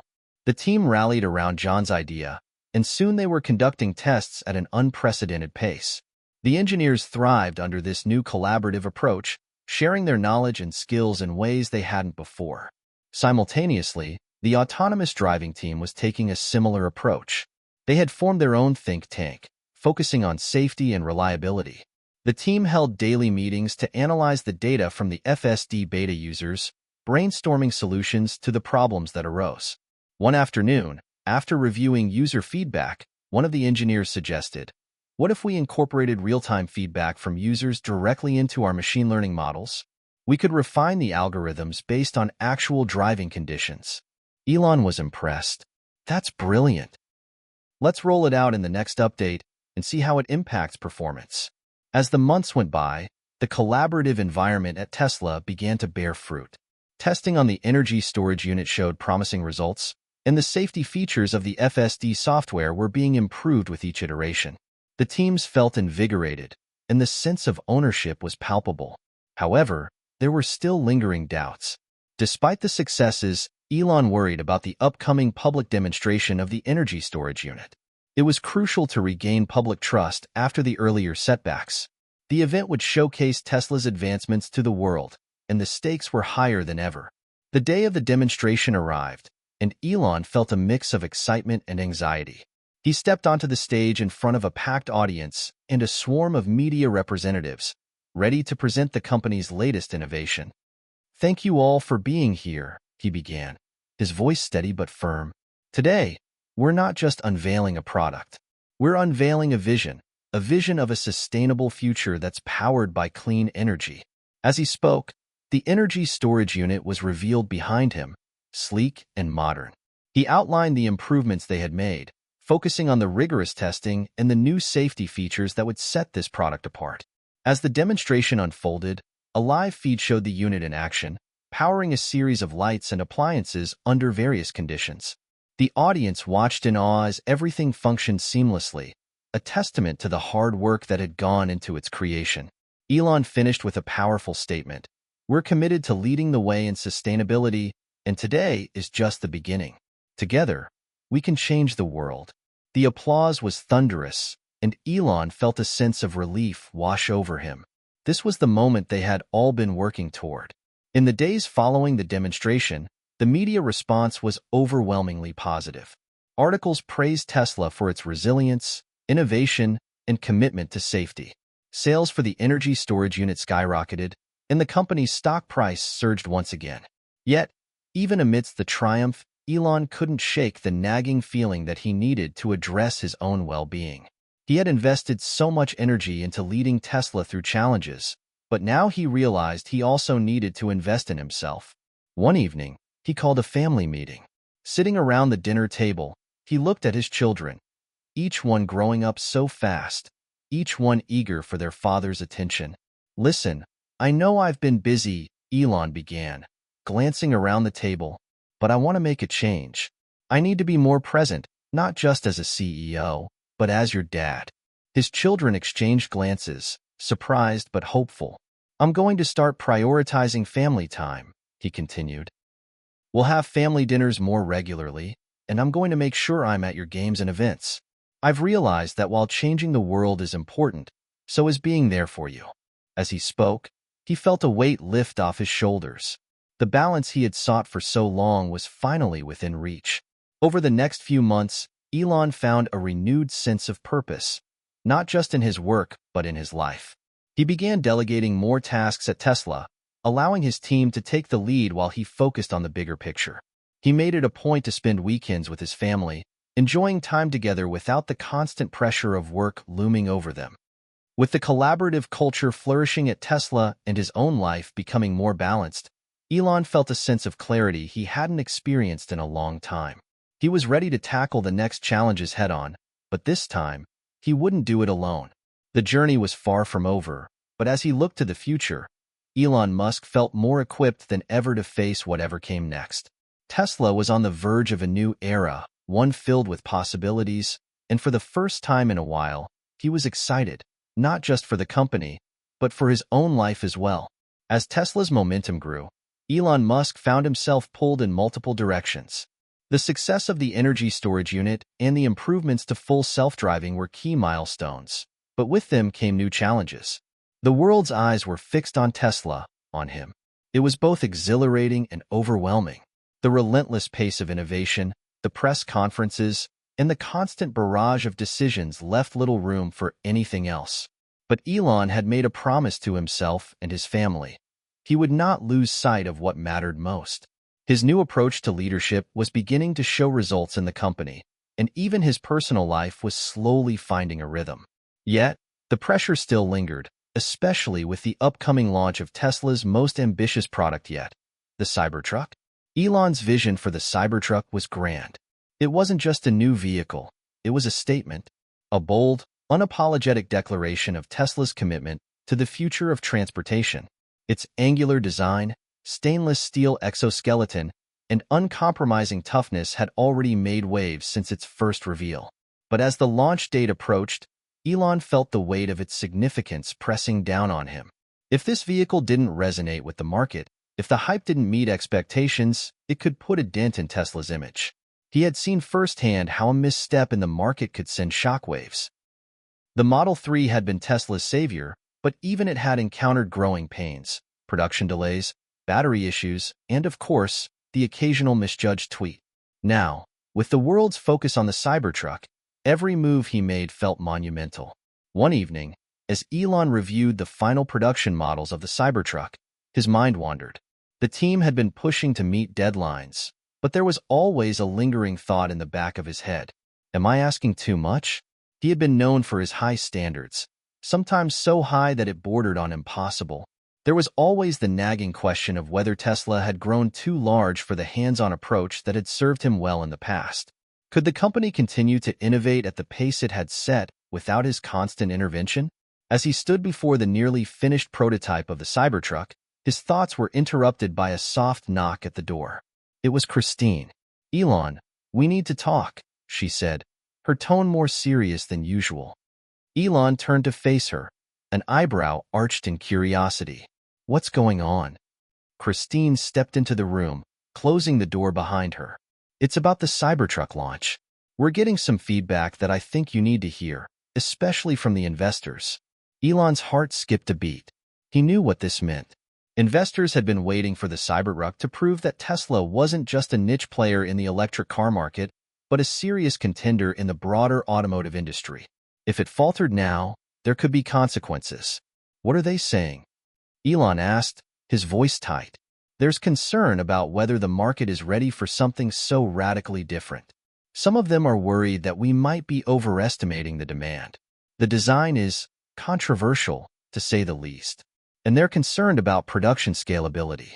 The prototype looks great, but they're wondering how quickly we can ramp up production without compromising quality," Christine explained. Elon's jaw tightened. Controversial. He had expected the reactions to be divided, but it still stung. The Cybertruck wasn't just a car. It was a part of his vision for the future. A future where technology and bold design collided to create something revolutionary. Are they doubting us? Elon asked, his voice a bit sharper than he intended.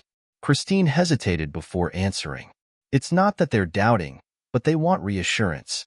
We're walking a fine line between being pioneers and being overly ambitious. Elon exhaled sharply, rubbing his eyes. It felt like everyone was second-guessing him. Investors, the press, even his own team at times. It was exhausting, but he knew what was at stake. Tesla had always been at the forefront of innovation, but that came with a price. The higher the stakes, the harder the fall when things went wrong. We'll show them, Elon said with a quiet conviction, his mind already racing through solutions. We'll double down on the launch. We'll have the production lines ready. I don't care how tough it gets. We're going to make this work. Despite the internal pressures, the buzz surrounding the Cybertruck launch only intensified as the days passed. Tesla's social media channels were flooded with comments, some praising the bold design, others mocking it. But Elon knew that in the world of technology, buzz, whether positive or negative, was still buzz. The world was paying attention. The night before the big reveal, Elon sat alone in his office, staring at the final plans for the Cybertruck's unveiling. He was used to the spotlight, but this felt different. This was more than a product launch. It was the next step in his personal legacy. The world would either embrace the boldness of Tesla's vision, or they would reject it as a gimmick. His phone buzzed, interrupting his thoughts. It was a message from Kimball, his brother. I know you're probably exhausted right now, but remember, don't lose sight of why you started this in the first place. It's not just about the car. It's about the future you want to build. Elon smiled faintly, feeling a moment of clarity. Kimball was right. The world could doubt them, the investors could waver, but at the end of the day, Tesla wasn't just about making cars. It was about reshaping the world, about changing the trajectory of humanity itself. The morning of the launch, Elon stood backstage, waiting for his moment to step onto the stage. The crowd was buzzing with anticipation. The spotlight was on him. As he walked out onto the stage, the cheers were deafening. He smiled, but there was no mistaking the weight of what was to come. The Cybertruck, parked beside him, gleamed under the lights. Its unconventional shape, a sharp, angular frame that seemed out of place in the world of sleek sedans and SUVs, was met with a mixture of awe and disbelief. He started his presentation as he always did, with calm confidence.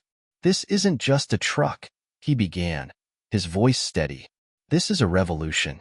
It's a promise for the future, a future where strength and sustainability can go hand in hand. He outlined the vehicle specs, its unparalleled durability, its stainless steel frame that could withstand the harshest conditions, and the groundbreaking technology behind its electric powertrain.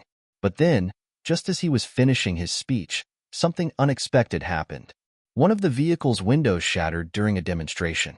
A loud gasp swept through the audience. The tension was palpable. Elon, ever the showman, paused, a slight grin appearing on his face. Well, he said, laughing it off, I guess we'll fix that in the next model. The room erupted into laughter, and just like that, Elon turned a potentially embarrassing moment into a testament to Tesla's commitment to continuous improvement. The audience understood that Tesla wasn't perfect, but it was always striving for better. That honesty, that authenticity, was something Elon knew would resonate. The Cybertruck's launch was a success, despite the mishap. Pre-orders flooded in, and the vehicle became a symbol of Tesla's future, proving that their boldest bet yet had paid off. But the next day, as Elon walked through the Tesla factory, he felt a shift in himself. He had succeeded in pushing the envelope, but now, with the pressure of the launch behind him, he couldn't ignore the truth any longer. The weight of leadership was not just about overcoming obstacles. It was about finding peace in the journey, accepting that perfection was an illusion, and that growth came from embracing both successes and failures.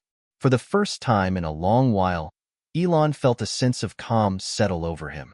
He wasn't just building a company, he was building a future. And while there would be more challenges ahead, he was finally beginning to understand that the most important thing was not the destination, but the path he was taking to get there. And with that realization, the next phase of his journey began. Not as a CEO who carried the weight of the world on his shoulders, but as a leader who had learned to carry it with grace. The Cybertruck launch had been a turning point, not just for Tesla, but for Elon Musk personally. The world had seen Tesla embrace its imperfections, and the message was clear. Tesla wasn't just about cutting-edge technology, it was about progress, growth, and resilience. Despite the shattered window, despite the unconventional design, the Cybertruck was a success, and Elon felt a renewed sense of purpose. But now, the company was on the precipice of something even bigger. The next frontier had arrived. Elon had always been fascinated with space, and the success of SpaceX had proven that his ambition to make humanity a multiplanetary species wasn't just a dream. It was a reality. But the question that had lingered in the back of his mind for years had become urgent.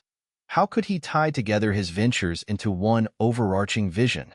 The solution, he realized, had been right in front of him the whole time. Mars.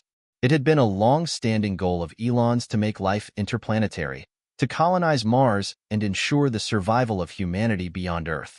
But SpaceX's progress had been slower than he had hoped, and while the company had made strides in rocket technology, there was still so much to be done. And then, an idea sparked.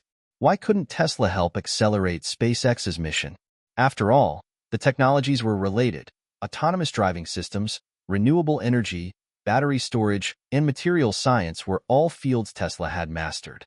What if Tesla's energy solutions could power colonies on Mars? What if the same solar panels and energy storage units used to power homes on Earth could fuel human outposts on another planet? It was the ultimate crossover of his two most ambitious dreams, a sustainable future on Earth and a multiplanetary future for humanity.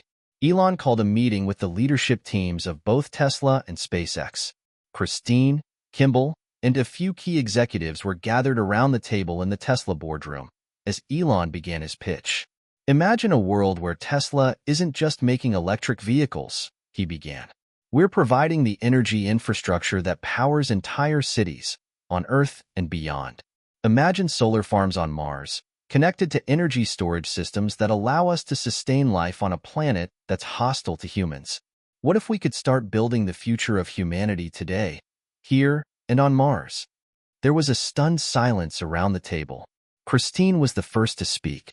Elon, you're talking about connecting two of your greatest ambitions into one. But that's a huge leap. The technology might not be there yet, and the cost would be astronomical. I know it's a long shot, Elon replied, but I'm convinced we can get there. The work we're doing with Tesla on energy storage, on creating sustainable power sources, could be directly applied to supporting life on Mars. Solar energy, coupled with the battery systems we've perfected, could provide the foundation for human habitats. SpaceX's Starship could take us to Mars, but Tesla could provide the power and infrastructure to make living there a reality. The team was quiet as they processed the idea. The enormity of the challenge was not lost on them. Building a sustainable human presence on Mars was something out of a science fiction novel, but with Elon Musk, no challenge was too large. Is it possible? Kimball asked, breaking the silence. To make energy storage and solar work on Mars? The conditions there are harsh, dust storms, extreme temperatures. We've been designing Tesla's energy storage systems with the intention that they can function anywhere. Whether it's an urban home or a remote village, Elon replied, his voice growing more passionate. Mars presents unique challenges, but so did Earth. And we've overcome that. The key is in adaptability. We've got to design systems that can withstand extreme environments. Christine leaned in. This could be bigger than anything we've done so far. You're suggesting that Tesla's technology could help create the foundation for a human colony. And if we're successful, we could completely redefine what it means to be a sustainable company. Elon's eyes lit up. Exactly. SpaceX might get us to Mars, but Tesla will get us there and help us survive. The following weeks were filled with brainstorming sessions, technical evaluations, and planning. The teams at both companies began collaborating in a way that had never been done before. SpaceX engineers and Tesla's energy team worked side by side to imagine what a Mars colony might need and how they could meet those needs with current and future technology. Elon tasked both teams with working toward a common goal, to ensure that, when humans set foot on Mars, they would have the tools to thrive. It wasn't just about sending a rocket to Mars anymore. It was about laying the foundation for a future that was sustainable, renewable, and, most importantly, survivable. But the road to Mars was long, and Elon knew that even with his vision, there were obstacles that would slow the process down. He needed to keep Tesla's focus on Earth while simultaneously pushing toward this multiplanetary goal. The pressure to balance both was immense, and as the months passed, the strain began to show. Elon was juggling multiple high-stakes projects at once, and he felt the weight of the world on his shoulders. One night, as he sat in his office, reviewing the latest data on Tesla's battery technology, Christine came in, looking concerned. "Elon," she began, her tone serious. "I know you're pushing hard on both Tesla and SpaceX, but we're starting to see signs of burnout. You need to take a step back, delegate more, rest. The teams are thriving, but they need a leader who's present, not just physically but mentally." Elon sighed, running his fingers through his hair. Rest. That word seemed foreign to him. "I can't stop now, Christine. The future's too important. We're on the verge of something massive. If I take a break now, everything might fall apart." Christine shook her head.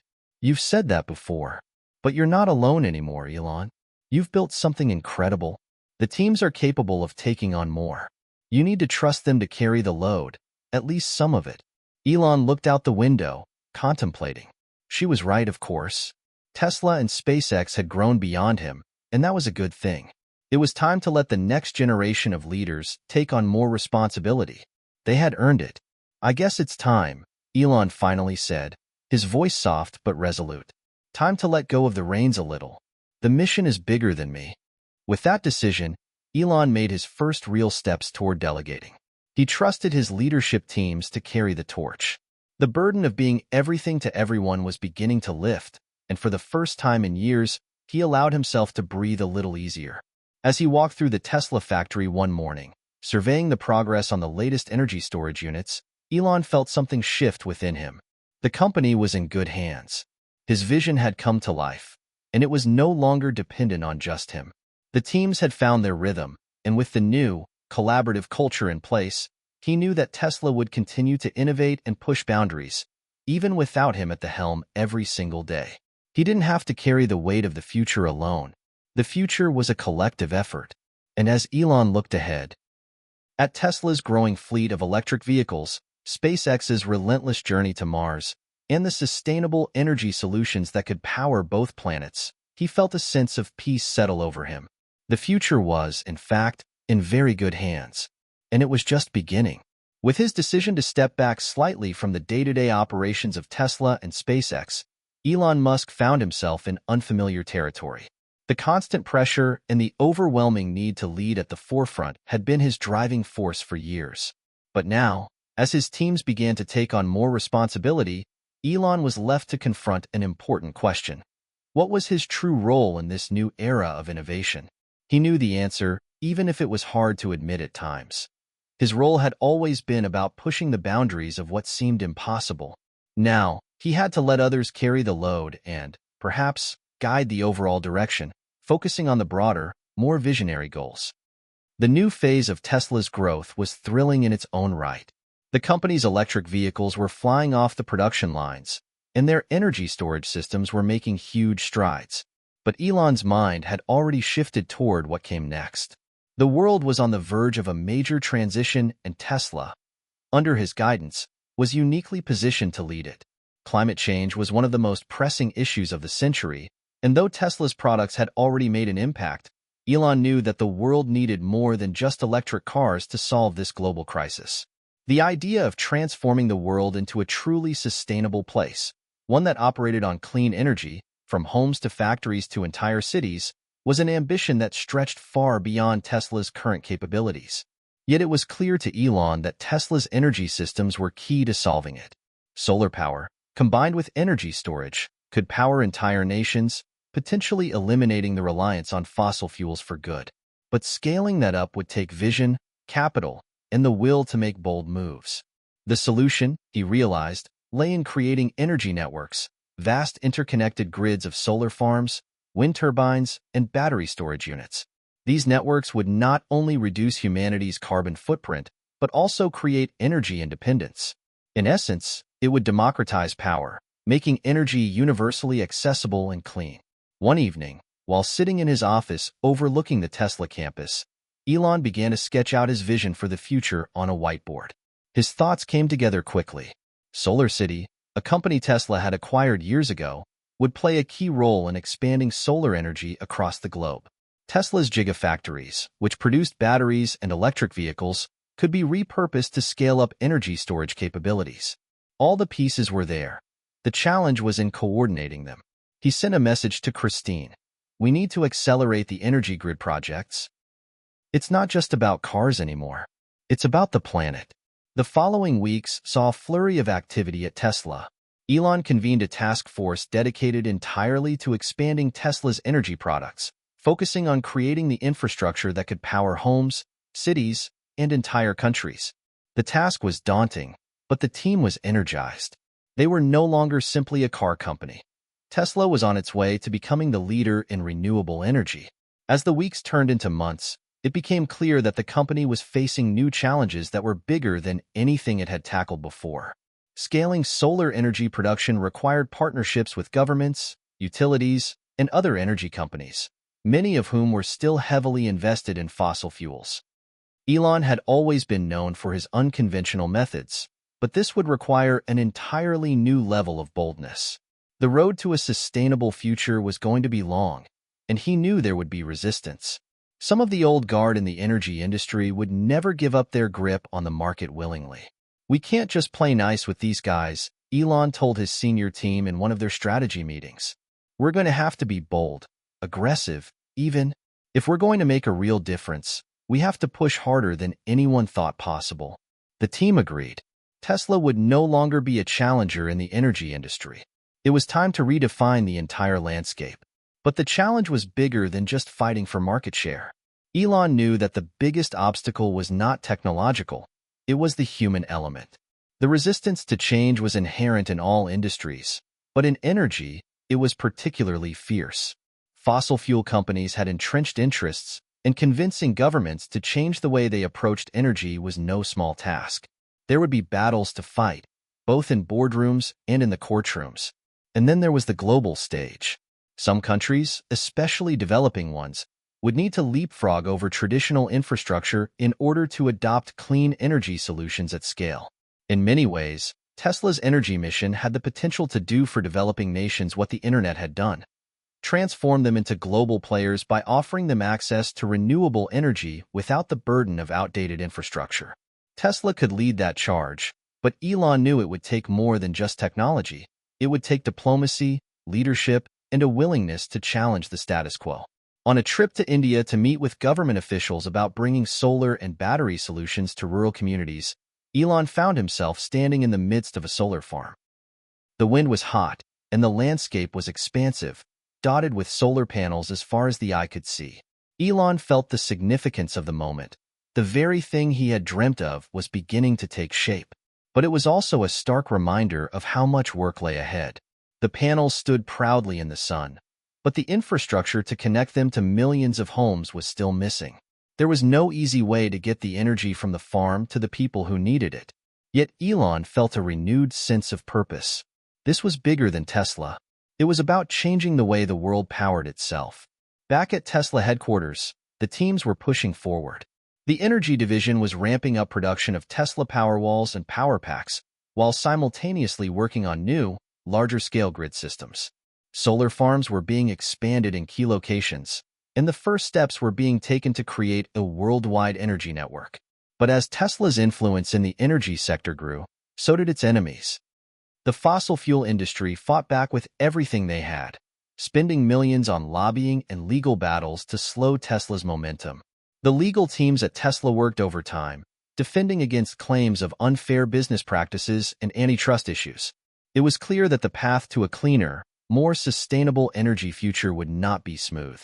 But Elon had always been prepared for resistance. This was his moment to make the biggest difference, to change the course of history. His vision wasn't just for electric cars or rockets. It was for a new era of human progress, one that didn't depend on polluting the planet for survival. One night, after a particularly grueling day of meetings, Elon sat alone in his office, looking at a map of the world covered in pins marking the locations of Tesla's energy projects. Each pin was a step toward the world he envisioned, a world powered by clean energy. He thought about how far they had come, but also how far they still had to go. This is the real challenge, he thought. This is the real legacy.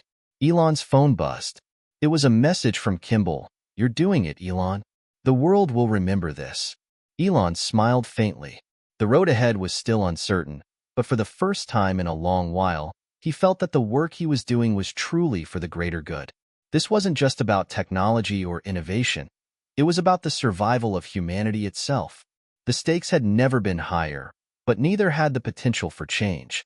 He took a deep breath and sent a reply, "We're just getting started." The road to sustainability was long, but Elon Musk knew that with every step, they were paving the way for a brighter, cleaner future. And that, in the end, was worth all the effort. The transition from visionary to global leader was never easy, and for Elon Musk, it had been a bumpy ride. The past few months had been particularly challenging. Tesla's energy division was pushing forward at full speed. SpaceX was preparing for its next mission to Mars, and Elon was still managing to juggle his other ventures, all while being pulled into a growing series of public debates and challenges. But despite the pressure, Elon felt a sense of clarity that he hadn't in years. It wasn't just about technology anymore. It was about reshaping the future, on Earth and beyond. The path to sustainability wasn't just about creating more solar panels or making batteries more efficient. It was about changing the way people thought about energy itself.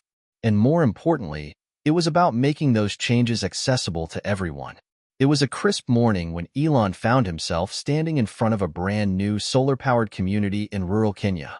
The settlement, a project Tesla had been working on for months, was an example of how Tesla's energy solutions could bring power to some of the most underserved areas of the world. This was not just about providing solar power to homes. It was about connecting entire communities to the global economy. As Elon toured the village, he marveled at the sight of children studying by solar-powered lights and families cooking meals with clean, sustainable energy. These were the kinds of projects that kept him up at night, but also inspired him to push through the obstacles. Projects like this one weren't just about scaling up a business. They were about fundamentally changing lives. But even in the midst of progress, there were challenges. As the team prepared to scale the solar installations to other countries, they encountered opposition from local governments, some of whom were still heavily invested in traditional energy sources. Elon had seen this before, powerful industries trying to hold on to the status quo. But he had also seen how, once a breakthrough product gained traction, the momentum was unstoppable. That evening, as Elon sat in the hotel room reviewing reports, his phone buzzed. It was a message from Kimball, asking him to look at the latest data from Tesla's new solar farm in Texas. "Elon, you need to see this. The solar farm is generating more energy than expected. We're ahead of schedule for scaling the project." Elon's heart quickened. This was a significant milestone, one that had the potential to change the entire narrative around solar energy. If they could generate enough energy in places like Texas, the rest of the world would start to take notice. But with success came increased attention. Elon had always known that innovation often made you a target for criticism, but the recent media coverage had taken a turn. Some of the industry's most powerful voices were raising concerns about Tesla's market dominance in the energy space, questioning whether the company's expansion into energy grids was becoming too powerful, too fast. The next few days were a blur of meetings, strategy sessions, and calls with government officials. Elon's reputation for pushing the boundaries was now both a strength and a liability. Some praised his work, seeing him as the harbinger of a new, sustainable era.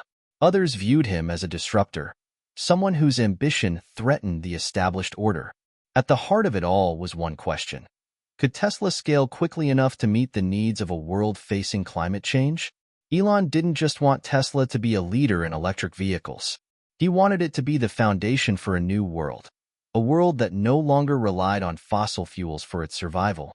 But with that vision came responsibility. On a Friday afternoon, as Elon was finalizing plans for a major new partnership with a European energy consortium, he received a call from Gwynne Shotwell, the president of SpaceX. The news she delivered was a mixed blessing. "Elon," she began, "we've received confirmation. The next SpaceX mission to Mars is ready to launch. The payload is complete, and everything is set. But we need your decision on whether to increase the scope of the mission. We're thinking about pushing for a larger crew." Elon thought for a moment, the weight of the decision sinking in. SpaceX had been steadily preparing for its first crewed mission to Mars, a landmark event that would set the tone for future human space travel. But increasing the crew size meant even more risks and potential delays. "The question isn't whether we can do it," Elon said, his voice firm. "The question is whether we should. I want to make sure we're not rushing just for the sake of rushing. Let's take the time we need to ensure that we're ready, not just to launch, but to sustain a colony." Gwyn paused, considering his words. "You're right. I'll hold off on the crew increase and make sure the systems are fully prepared. But it's a delicate balance. We don't want to miss the window of opportunity." Elon nodded, his mind racing. The timeline for Mars was always fluid, but this was bigger than just the mission. The vision for Tesla's energy division and SpaceX's role in human space exploration were now intertwined. The question was no longer just about getting to Mars. It was about creating a sustainable future once humanity arrived. It was about building an interplanetary species, one that wasn't solely dependent on Earth's resources. By the time Elon returned to the United States, he had a renewed sense of purpose. The vision of Mars, an almost mythical goal, was now part of a larger plan, a plan that also included Earth's future. The two weren't separate entities anymore. The world could be powered sustainably through Tesla's energy solutions, and SpaceX's advancements could pave the way for human survival on Mars. Back at Tesla's headquarters, he convened another meeting with his leadership team. The atmosphere was different this time. There was an energy, an understanding, that the challenges ahead were monumental, but not insurmountable. The team was united in its commitment to innovation, sustainability, and the future. "We're building something that the world has never seen before," Elon said, pacing in front of the whiteboard filled with complex designs and energy projections. "And we're not doing it for recognition or for the headlines. We're doing it because it's the right thing to do. The world doesn't need more cars. It needs more clean energy. It needs hope." The room was silent for a moment as the weight of his words settled in. Then Christine spoke up, her voice steady but filled with conviction. "You've been saying this for years, Elon. We're already changing the game. It's time to start thinking bigger. Start thinking about Earth and Mars and everything in between." Elon smiled faintly. He knew this was just the beginning. The next few months were a whirlwind of action. Tesla's energy grid projects began expanding rapidly. Large-scale solar farms were being built in countries across the globe, while Tesla's gigafactories churned out batteries and energy systems at unprecedented speeds. Partnerships with governments, energy providers, and local communities helped accelerate the growth of the new energy landscape. SpaceX continued to refine its Mars mission, pushing the boundaries of technology with every test flight. The Mars vision wasn't just about sending people to the red planet anymore. It was about establishing a foothold for humanity in the wider universe. And for Elon Musk, the future, once a distant dream, was starting to come into focus. The challenges were many, but so were the possibilities. The dawn of a new era was on the horizon, one that blended the ambitions of Earth's future with the limitless potential of space. It was a future that Elon Musk had dreamed of for years. And now, with every passing day, that future was beginning to unfold. The world was changing, but so was Elon Musk. For years, he had driven himself relentlessly to push the boundaries of technology and innovation, often to the detriment of his personal life and peace of mind. But as he stood at the helm of both Tesla and SpaceX, overseeing not just electric vehicles or rockets but entire systems that could change the fate of the planet, he knew one thing was certain. He had to think beyond the earthbound. The recent successes of Tesla's energy division had been both invigorating and humbling. Solar farms were cropping up in countries across Africa, Asia, and the Americas, and Tesla's energy storage systems were proving to be game-changers in places with unreliable grids. In India, Tesla's solar rooftops were providing power to entire communities for the first time.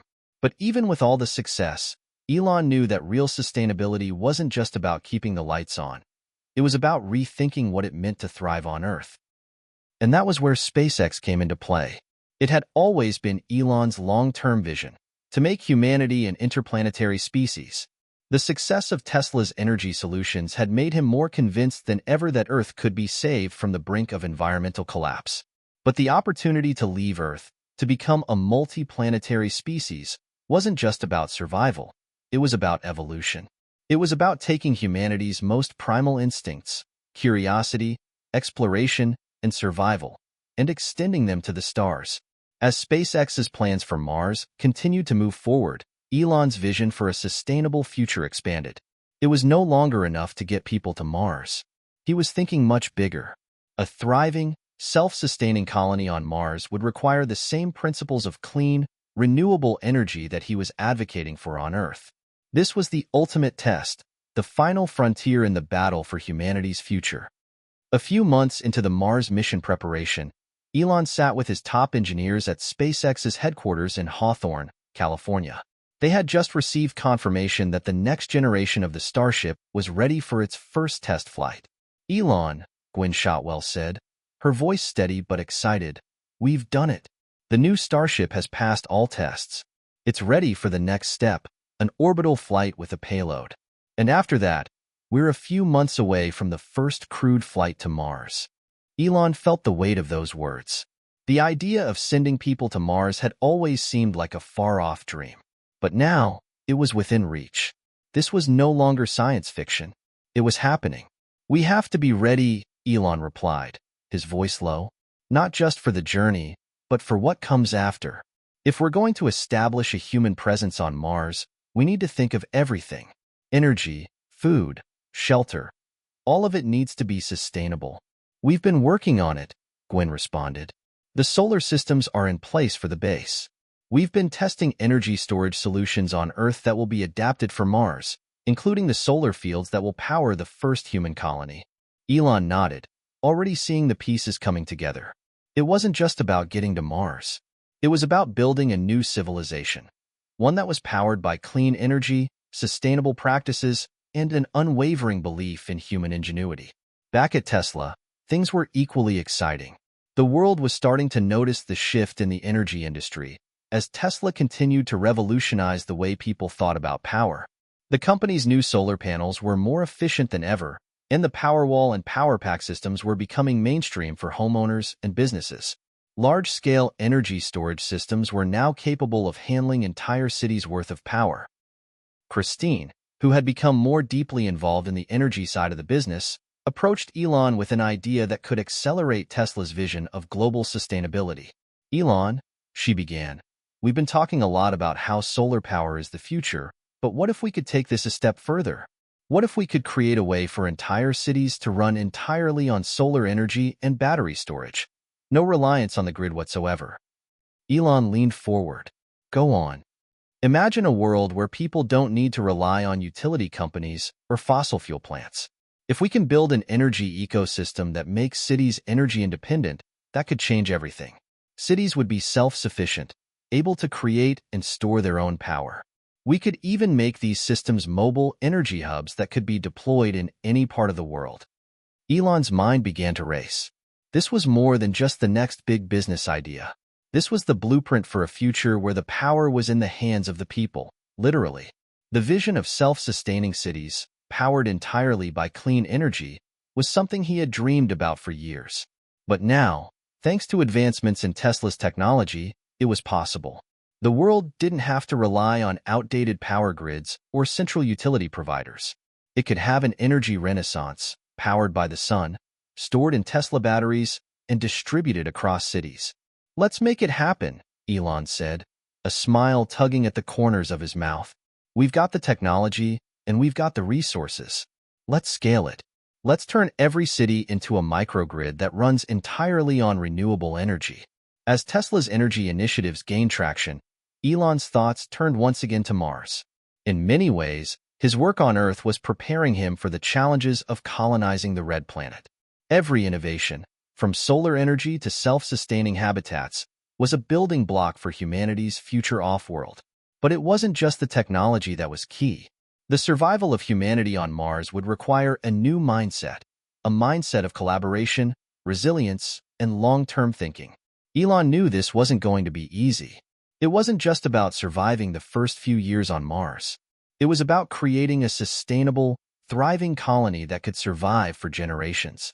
As he stood in SpaceX's massive hangar, staring at the Starship prototype that would carry the first humans to Mars, Elon felt a deep sense of purpose. The future of humanity was no longer tied solely to Earth. The expansion into space wasn't just about exploration, it was about survival. It was about ensuring that humanity could continue to evolve, no matter what happened to the planet below. The launch day arrived, and the world watched with bated breath as SpaceX's latest Starship made its way toward orbit. This flight wasn't just a test, it was a milestone, a step toward making Mars not just a dream, but a reality. Elon stood on the balcony of the SpaceX facility, watching as the rocket lifted into the sky, disappearing into the atmosphere with a trail of smoke behind it. He felt a lump form in his throat, not just from the sight of the rocket, but from the sheer scale of what they were attempting to do. "We're not just aiming for Mars," he said quietly to Gwyn, who stood beside him. "We're aiming for the future. For humanity's future." The next few weeks were a blur of activity, and as the Starship continued its successful test flights, Elon's teams worked relentlessly to bring his vision of sustainable energy and multiplanetary survival closer to reality. Tesla and SpaceX were no longer just companies. They were part of a larger mission, one that was reshaping the future of Earth and space. For Elon, this journey was not just about technology or innovation. It was about creating something lasting, something that would outlast him. A legacy built on the belief that humanity's greatest achievement was its potential to create, innovate, and survive. As the first successful crewed mission to Mars neared, Elon stood before his team at SpaceX, looking out at the horizon. "We're on the cusp of something incredible," he said. "But this is just the beginning. Our future doesn't end on Mars. It's just the first step into an entirely new chapter. And together, we're going to write it." And with that, the final frontier was no longer a distant dream. It was a future, unfolding before their very eyes. The days following the successful launch of the Starship prototype were filled with celebration and anticipation. The eyes of the world were on SpaceX as they prepared for the first crewed mission to Mars. Elon Musk's dream of making humanity a multiplanetary species was no longer a far-off vision. It was within reach. The first colony on Mars would be established soon, and with it, the promise of a future where humans could thrive beyond Earth. As the months passed, the final stages of the Mars mission ramped up. The crew selection process was grueling. The astronauts chosen to make history needed to be exceptional not just in technical skill, but in their ability to survive in the harsh, unforgiving environment of Mars. Elon knew this mission couldn't fail. The eyes of the world were on them, and the pressure was immense. SpaceX's engineers had worked tirelessly to ensure that the Starship could handle the extreme conditions of the Martian atmosphere. The spacecraft was equipped with state-of-the-art life support systems, food production modules, and advanced energy storage systems, all powered by Tesla's energy solutions. Mars wasn't going to be a one-off mission. It was going to be a sustainable, self-sufficient colony. Elon stood in the SpaceX control room, watching the countdown clock ticking away. It was a surreal moment. His mind was racing, thinking of all the late nights spent brainstorming with engineers, scientists, and experts from various fields. He thought back to his first day at Tesla, when electric cars were seen as a niche market and the idea of Mars seemed like the stuff of science fiction. And now it was real. People were about to leave Earth and begin a new chapter on a new world. "Everything looks good," Gwyn said, breaking Elon's reverie as she entered the room. "The launch is set. The crew is ready." Elon nodded, his gaze never leaving the screens in front of him. He'd seen the launch sequences countless times in simulations, but nothing could prepare him for this moment. The first human mission to Mars was about to begin. It wasn't just a technological feat, it was a leap of faith. As the countdown hit zero, the rocket engines roared to life, and the Starship soared into the sky. The room erupted in cheers, but Elon remained still. His thoughts were elsewhere, on the future of humanity, on the colony that would soon be established, and on the challenges that lay ahead. The journey to Mars took several months, with the crew on board the starship experiencing the isolation and vastness of space. They were the first humans to travel beyond Earth's orbit, and their lives would forever be part of the history of space exploration. The team of astronauts included a mix of engineers, scientists, and doctors, all carefully selected for their resilience and adaptability. Elon had insisted on creating a diverse team, one that reflected the spirit of human potential, regardless of background or nationality. Back on Earth, Tesla's role in the Mars mission was paramount. The solar panels, batteries, and energy storage systems were critical for the survival of the crew once they reached the Martian surface. Elon knew that getting people to Mars was one thing. Keeping them alive once they arrived was something entirely different. Every time a communication from the crew came through, Elon was there to listen. The crew had settled into a routine during the journey, but they were constantly testing the systems that would be used on Mars. There were technical issues, of course, some minor, others more significant, but the crew had been trained to handle them. Each challenge they faced brought them one step closer to their ultimate goal. After what felt like an eternity, the moment finally arrived. The starship began its descent toward Mars, the red planet's surface growing larger with every passing second. Elon and the team at SpaceX watched from the control room, holding their breath as the spacecraft engaged its landing thrusters. The landing was critical. If they succeeded, it would be a historic achievement. If they failed, the consequences would be devastating. The landing gear touched down on the Martian surface with a soft thud, and a cheer erupted in the control room.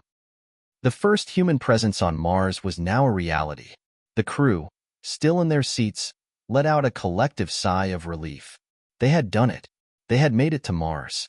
As the astronauts disembarked from the starship, their boots touched the red, dusty surface of Mars.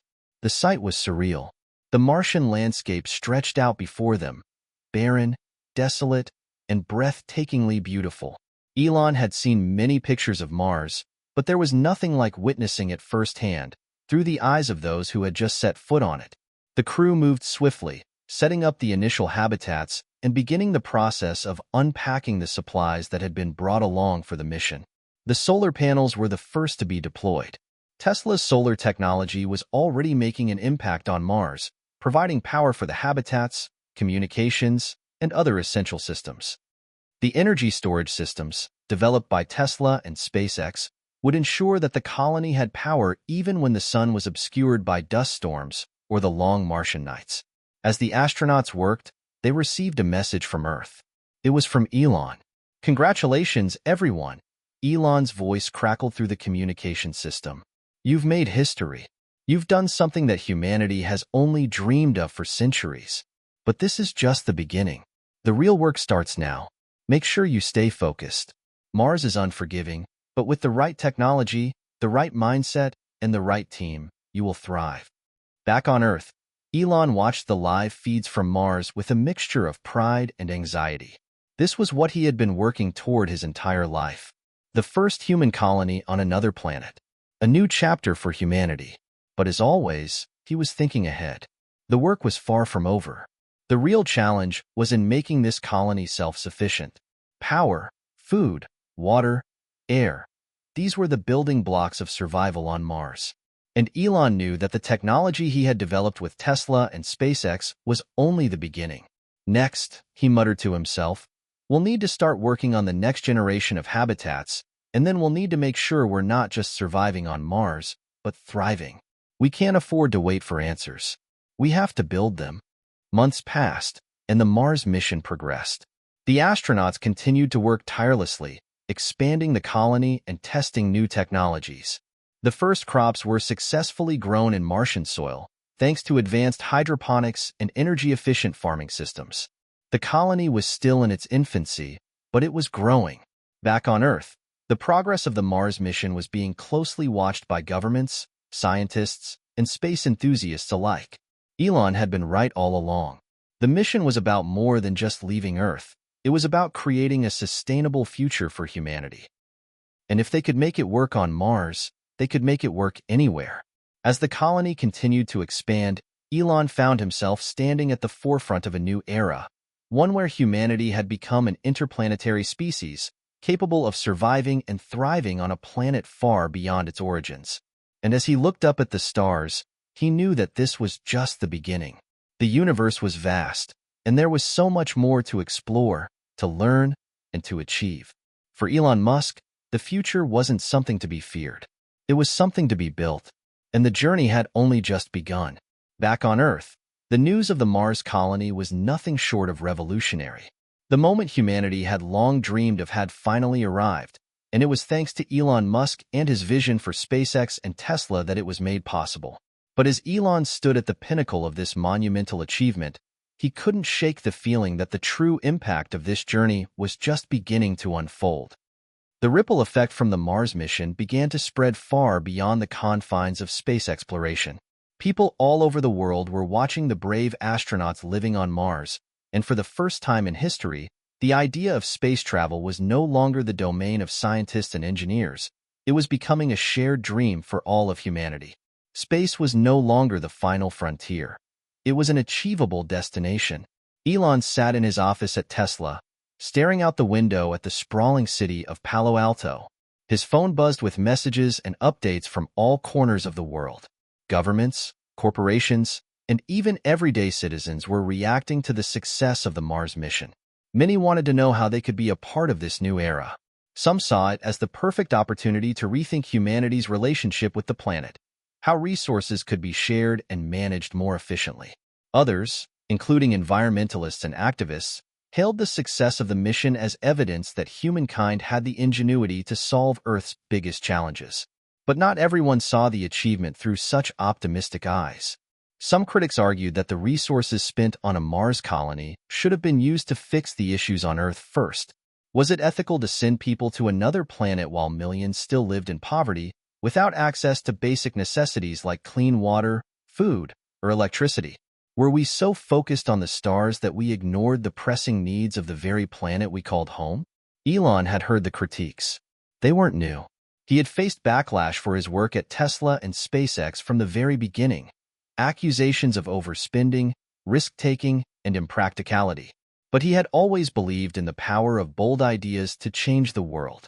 And now, more than ever, he was convinced that the path to saving Earth wasn't by retreating into the status quo. It was by thinking bigger. It was by pushing humanity into the future, into the stars, and showing that we were capable of far more than we realized.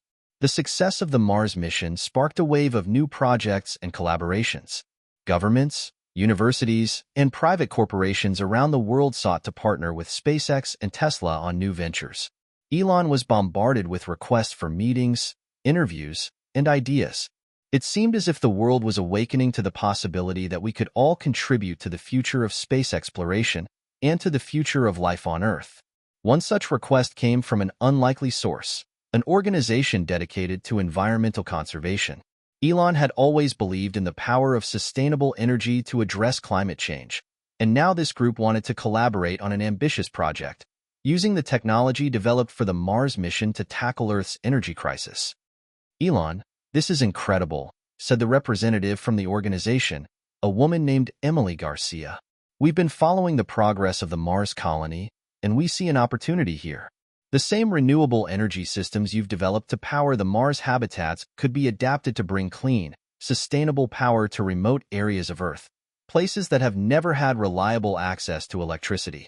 What if we could use solar panels, energy storage, and microgrids to power entire regions of Africa, South America, and Asia? Elon was intrigued. You're right. We've been focused on the big picture, Mars, space, the future. But it's clear that these technologies could have an immediate and powerful impact right here on Earth. The collaboration that followed would change the course of the next phase of Elon's mission. Tesla and SpaceX joined forces with environmental organizations, NGOs, and governments to launch a global project to deliver renewable energy to the most underserved regions of the world. The goal was clear: to use the same technology that powered the Mars colony to create an interconnected, sustainable energy grid that could bring electricity to millions who lived without it. The project was monumental in scope. The first phase would focus on deploying solar farms, battery storage systems, and microgrids across rural regions of Africa and parts of Southeast Asia. The idea was simple: harness the power of the sun, store it efficiently in Tesla's batteries, and use it to power schools, hospitals, homes, and entire villages. Within the first year of the project's launch, thousands of families gained access to electricity for the first time in their lives. Students were able to study at night, healthcare clinics could operate more efficiently, and entire communities were now connected to a reliable power source. The impact was immediate and profound. Elon couldn't help but marvel at how something that started as a mission to colonize Mars had evolved into something far greater, a solution to energy inequality on Earth. Back at SpaceX, the Mars colony was flourishing. The astronauts had successfully expanded their base, and for the first time in history, a self-sustaining colony was thriving on another planet. They were growing food, building more advanced habitats, and conducting research that would provide the blueprint for future generations of Martian settlers. It was an incredible achievement, but Elon's focus had shifted. The ripple effect of the Mars mission wasn't just about space anymore. It was about Earth. The true power of his vision, Elon realized, wasn't just in getting humans to Mars. It was in using the technology and ideas developed for space exploration to solve some of Earth's most pressing issues. Whether it was creating renewable energy solutions for underserved communities or driving the development of life-sustaining technologies on Mars, Elon was more committed than ever to his mission to ensure humanity's survival, both on Earth and beyond. One evening, as Elon sat in his office reviewing the latest reports from both Tesla and SpaceX, a message popped up on his screen. It was from a member of the Mars mission's crew. "We did it, Elon. The first crop of potatoes is thriving. The habitat is stable, and we've successfully produced clean water. The dream is alive here on Mars. Thank you for making this possible. We're not just surviving, we're starting to thrive." Elon smiled, staring at the message. The astronauts had crossed a major milestone on Mars, but for him, this was just another step in the larger journey. He had always known that the road to making humanity an interplanetary species wouldn't be easy. It was about facing obstacles head-on, learning from failure, and constantly pushing the boundaries of what was possible. He stood up from his desk, walked over to the window, and gazed at the night sky. The stars above seemed closer now than ever before. It wasn't just about the journey to Mars. It was about what humanity could achieve when it came together to solve the world's greatest challenges. In a world filled with uncertainty, there was one thing Elon Musk was certain of: the future was limitless. The ripple effect of the Mars mission had only just begun. As humanity continued to take bold steps into space, it was also solving the problems it had long ignored here on Earth. Elon knew that the work wasn't finished. But he also knew this: the future was no longer something to wait for. It was something to create. And with that, Elon Musk looked out into the future, knowing that no challenge was too great, no dream too big, and no frontier too far to reach. The day would come when history would look back and recognize Elon Musk as one of the most transformative figures of the 21st century. His journey, from a young entrepreneur with a dream of revolutionizing the electric car industry to the man who had not only pioneered the first human settlement on Mars, but had also redefined humanity's future, would be studied and admired for generations to come. But as Elon stood on the precipice of this monumental legacy, he remained as focused as ever on the next challenge. He knew the path to progress was never linear, and there would always be more problems to solve, more frontiers to explore. But for now, he had done what he set out to do. He had made humanity's future in space not just a possibility, but a reality. And with that, Elon Musk had changed the world. As the years passed, the world continued to evolve in ways no one could have predicted. Elon Musk's legacy had transcended the boundaries of space and reached deep into the fabric of everyday life. People no longer just looked up at the stars with wonder. They looked at them with hope, with ambition, and with the understanding that the future was something that could be shaped by their own hands. The Mars colony was no longer a lone outpost on a barren world. It had become a thriving hub for innovation, research, and human development. New technologies were being tested and perfected on Mars that had the potential to change life on Earth. From advanced methods of recycling water and waste to revolutionary ways of growing food in closed ecosystems, the lessons learned on Mars were being integrated into Earth-based projects in ways that were unimaginable just a decade ago. But Elon knew that his work was far from done. Space was vast, And the challenges that lay beyond Mars were even greater. The moon was next, a stepping stone to deeper space exploration and eventually to the stars themselves. The ambitious dream of colonizing other planets, expanding humanity's reach into the cosmos, was still very much alive. And with the resources, infrastructure, and knowledge that had been built over the years, SpaceX was now looking beyond Mars to establish humanity's first self-sustaining lunar base. Back on Earth, SpaceX had become more than just a space exploration company. It was the center of a new global network for communication, transportation, and energy. Space-based solar power plants were now transmitting clean, limitless energy to Earth. Hyperloop systems connected cities across continents, reducing travel time and environmental impact. And the Tesla electric car was no longer just a luxury. It had become the standard for sustainable transportation around the world. Even the air itself was cleaner, thanks to the advances in renewable energy and carbon capture technologies. One morning, as Elon Musk sat in his office, sipping a cup of coffee, he received a message that would change everything. It was a communication from the crew of a new Mars mission, the first to be fully autonomous and designed to prepare for the next wave of human settlers. The message was short, but it carried weight. Elon, the first seeds of life beyond Earth are thriving. We've planted them in Martian soil, and the results are astounding. This is the beginning of a new era for humanity. Thank you for making this possible. Elon set down his cup of coffee and took a deep breath. For a moment, he just stared at the message, feeling the weight of everything that had come before. He had always believed in the impossible, but seeing the results of his vision, his unwavering belief in humanity's potential, was something he couldn't fully articulate. It was a moment of quiet pride, but also of reflection. The future, it seemed, was no longer something to be predicted. It was something to be created, and humanity was creating it, step by step, day by day. As Elon stood at the forefront of this ever-expanding future, his thoughts often drifted to the same place, the stars. Not as a distant, unreachable dream, but as the next frontier. He imagined the day when humanity would travel beyond Mars, reaching out to the moons of Jupiter or even to the stars themselves. He knew that it was only a matter of time before humanity's reach surpassed its grasp, and what seemed like science fiction today would be commonplace tomorrow. The dream of becoming a multi-planetary species was no longer just his. It had become the shared ambition of millions of people around the world. Children grew up with images of Mars, of space stations, and of a future where humanity wasn't confined to one planet. They were learning how to build rockets and spaceships, how to live sustainably, how to adapt to life beyond Earth. And one day, perhaps, they would be the ones to take humanity's next great leap into the unknown. Elon Musk never thought of himself as a hero, nor did he ever seek recognition. For him, it was never about fame or fortune. It was about solving problems. It was about challenging the status quo and creating a future where anything was possible. It was about pushing the limits of what humanity could achieve and inspiring others to do the same. In the end, his legacy was not just in the technologies he created, but in the way he had changed the way humanity thought about the world and the universe.